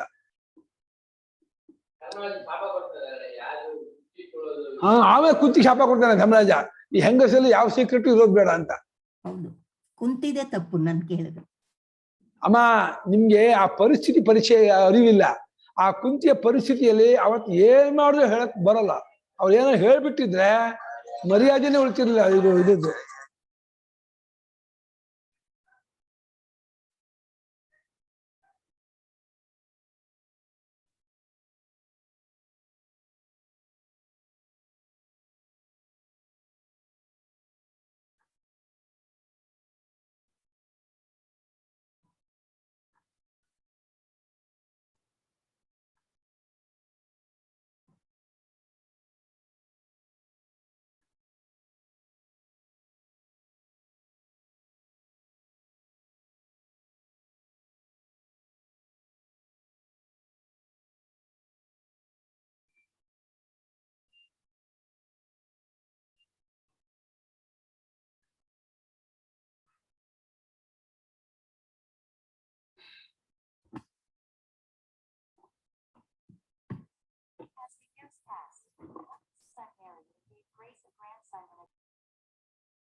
ಮುಂದೆ ಮುಗಿಸ್ಬಿಡ್ತೀನಿ, ನಾನು 5 ನಿಮಿಷ ಮುಗಿಸ್ಬಿಡ್ತೀನಿ. ಏನು ಎಚ್ಚ ಅವಿದ್ಯಾ ನಿರಾಸೇನ ವ್ಯಾಧಭಾವನೆಯ ಅಂಚಿತ. ವ್ಯಾಧಭಾವನಾ ನಾಮ ಅಹಂ ವ್ಯಾಧೋಹಂ ವ್ಯಾಧಪುತ್ರಃ ತೇನಾಹಂ ವರ್ಧಿತೋಸ್ಮಿ ಇತಿ ತಯಾ ಭಾವನೆಯ ಸಹ ಯುಕ್ತಃ. ಕಹ ಸಹ ಸೂನು ರಾಜಕುಮಾರಃ. ರಾಜಕುಮಾರನು ನಾನು ವ್ಯಾಧ ಭಾವದಿಂದ ನಾನು ವ್ಯಾಧನ ಮಗ ಅನ್ಕೊಂಬಿಟ್ಟ. ಅದು ಮಗು ಆಗಿತ್ತು, 2.5 ವರ್ಷ 3 ವರ್ಷ ಚಿಕ್ಕ ಹುಡುಗ. ಏನು ಆಟ ಆಡ್ಕೊಂಡು ಹೊರಗೆ ಬಂದ, ಮನೆಯಿಂದ ಹೊರಗೆ ಬಂದ. ಮಧ್ಯಾಹ್ನ ಹೊತ್ತು ಯಾರು ಗಮನಿಸ್ಲಿಲ್ಲ, ಅದೇನೋ ಅವ್ರ ಕೆಲಸಕ್ಕೆ ನೋಡಿದ್ರು. ಇಲ್ಲೇ ಇದೆ ಮಗು ಅಂತ ಹೇಳಿ ಉದಾಸೀನ ಮಾಡ್ಬಿಟ್ರು. ಹೊರಗೆ ಹೋಗಿದ್ದೆ ನೋಡಿ ದೂರ್ತ ಕಿಡ್ನಾಪ್ ಆಗ್ಬಿಟ್ಟ ನನ್ನ. ಫಾಸ್ಟ್ ಕುದ ಹೋಗ್ಬಿಟ್ಟು ಯಾರು ನೋಡೂ ಇಲ್ಲ, ಬೀದಿಲಿ ಗೊತ್ತೇ ಆಗಿಲ್ಲ ಯಾರಿಗೂ. ಅದಕ್ಕೊಂದು ಇದು ಬಟ್ಟೆ ಗಿಟ್ಟ ಮುಚ್ಕೊಂಡು ಕರ್ಕೊಂಡು ಹೋಗ್ಬಿಟ್ಟ ಪಾಪ. ಅದು ಒಂದು ಸ್ಟೇಟ್ ಹಾಕಡೆ ಹೋಗ್ಬಿಟ್ಟಿದ್ದಾನೆ. ಯಾವುದೋ ಹೊತ್ತೋ ದಿವಸ ಆ ರಾಜನ ಮಂತ್ರಿ ಏನೋ ಕೆಲಸ ಗೌರವಕ್ಕಾಗಿ ಆ ಕಡೆ ಹೋದಾಗ ಈ ಮಗು ನೋಡಿದಾಗ ಅವನು ಅನ್ನಿಸ್ತು, ಅರೆ ಈ ಮಗು ರಾಜಲಕ್ಷ್ಮಿ ಇದೆ ಮುಖದಲ್ಲಿ, ಕೈಯಲ್ಲೂ ರಾಜಚಿಹ್ನೆ ಇದೆ, ಈ ಯಾರ ಮಗು ಇದು, ಎಲ್ಲಿ ಮಗು ಏನು ಅಂತ ಹೇಳಿ ವಿಚಾರಿಸಿದ. ಅವನದ ಕೇಳ್ದ, ಎಲ್ಲಿತ್ತು ಯಾರ ಮಗು ಅಂತ. ಸ್ವಾಮಿ ಅಂದೇ ಹಾಕೊಂಡೆ, ನಮ್ಗೆ ತಂದು ಕೊಟ್ಟ, ನಾನು ಕೊಂಡ್ಕೊಂಡೆ, ಹೌದು ನನ್ನ ಮಗ. ತಕ್ಷಣ ಅವನಿಗೆ ರಾಜನ ಹೇಳಿ ಕಳಿಸ್ದ. ರಾಜ ಬಂದವನೇ ಅವನಿಗೆ ಹಿಂಗೆ ಅವನೆಷ್ಟೋ ಪಾರಿತೋಷಿಕ ಕೊಟ್ಟು ಮಗು ಕರ್ಕೊಂಡು ಹೋದ. ಆಮೇಲೆ ಅವನಿಗೆ ಗೊತ್ತಾಯ್ತು ರಾಜಕುಮಾರ ಅಂತ ಗೊತ್ತಾಯ್ತು ಅವನಿಗೆ. ಆ ರಾಜಕುಮಾರ ಅಂತ ಗೊತ್ತಾಗಿದ್ದು ಅದು ಇಲ್ಲದೆ ಇರೋ ರಾಜಕುಮಾರ ಬರಲಿಲ್ಲ, ಮುಂಚೆನೇ ಇತ್ತು ರಾಜಕುಮಾರತ್ವ.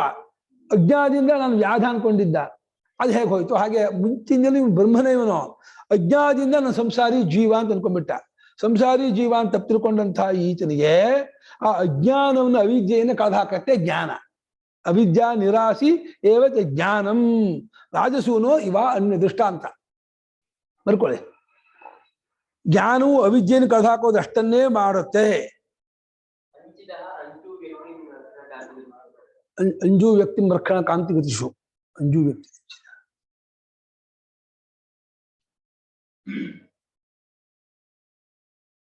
ವ್ಯಾಧ ಭಾವನೆಯಿಂದ ಕೂಡಿಕೊಂಡಂತಹ ರಾಜಕುಮಾರನಿಗೆ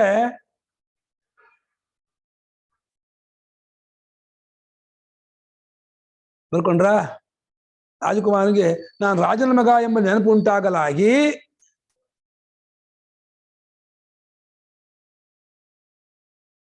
ಹೇಗೆ ನಾನು ಬೇಡನ ಮಗ ಎಂಬ ಭಾವನೆ ಹೊರಟೋಗುತ್ತದೆಯೋ ಅದೇ ರೀತಿ ತತ್ವಮಸ್ಯಾದಿ ವಾಕ್ಯದಿಂದ ಸಂಸಾರಿ ಭಾವ ಹೊರಟೋಗುತ್ತೆ. ಇದೆ ಟೈಮ್ ಆಯ್ತು, ಬಂದಿದ್ದಾರೆ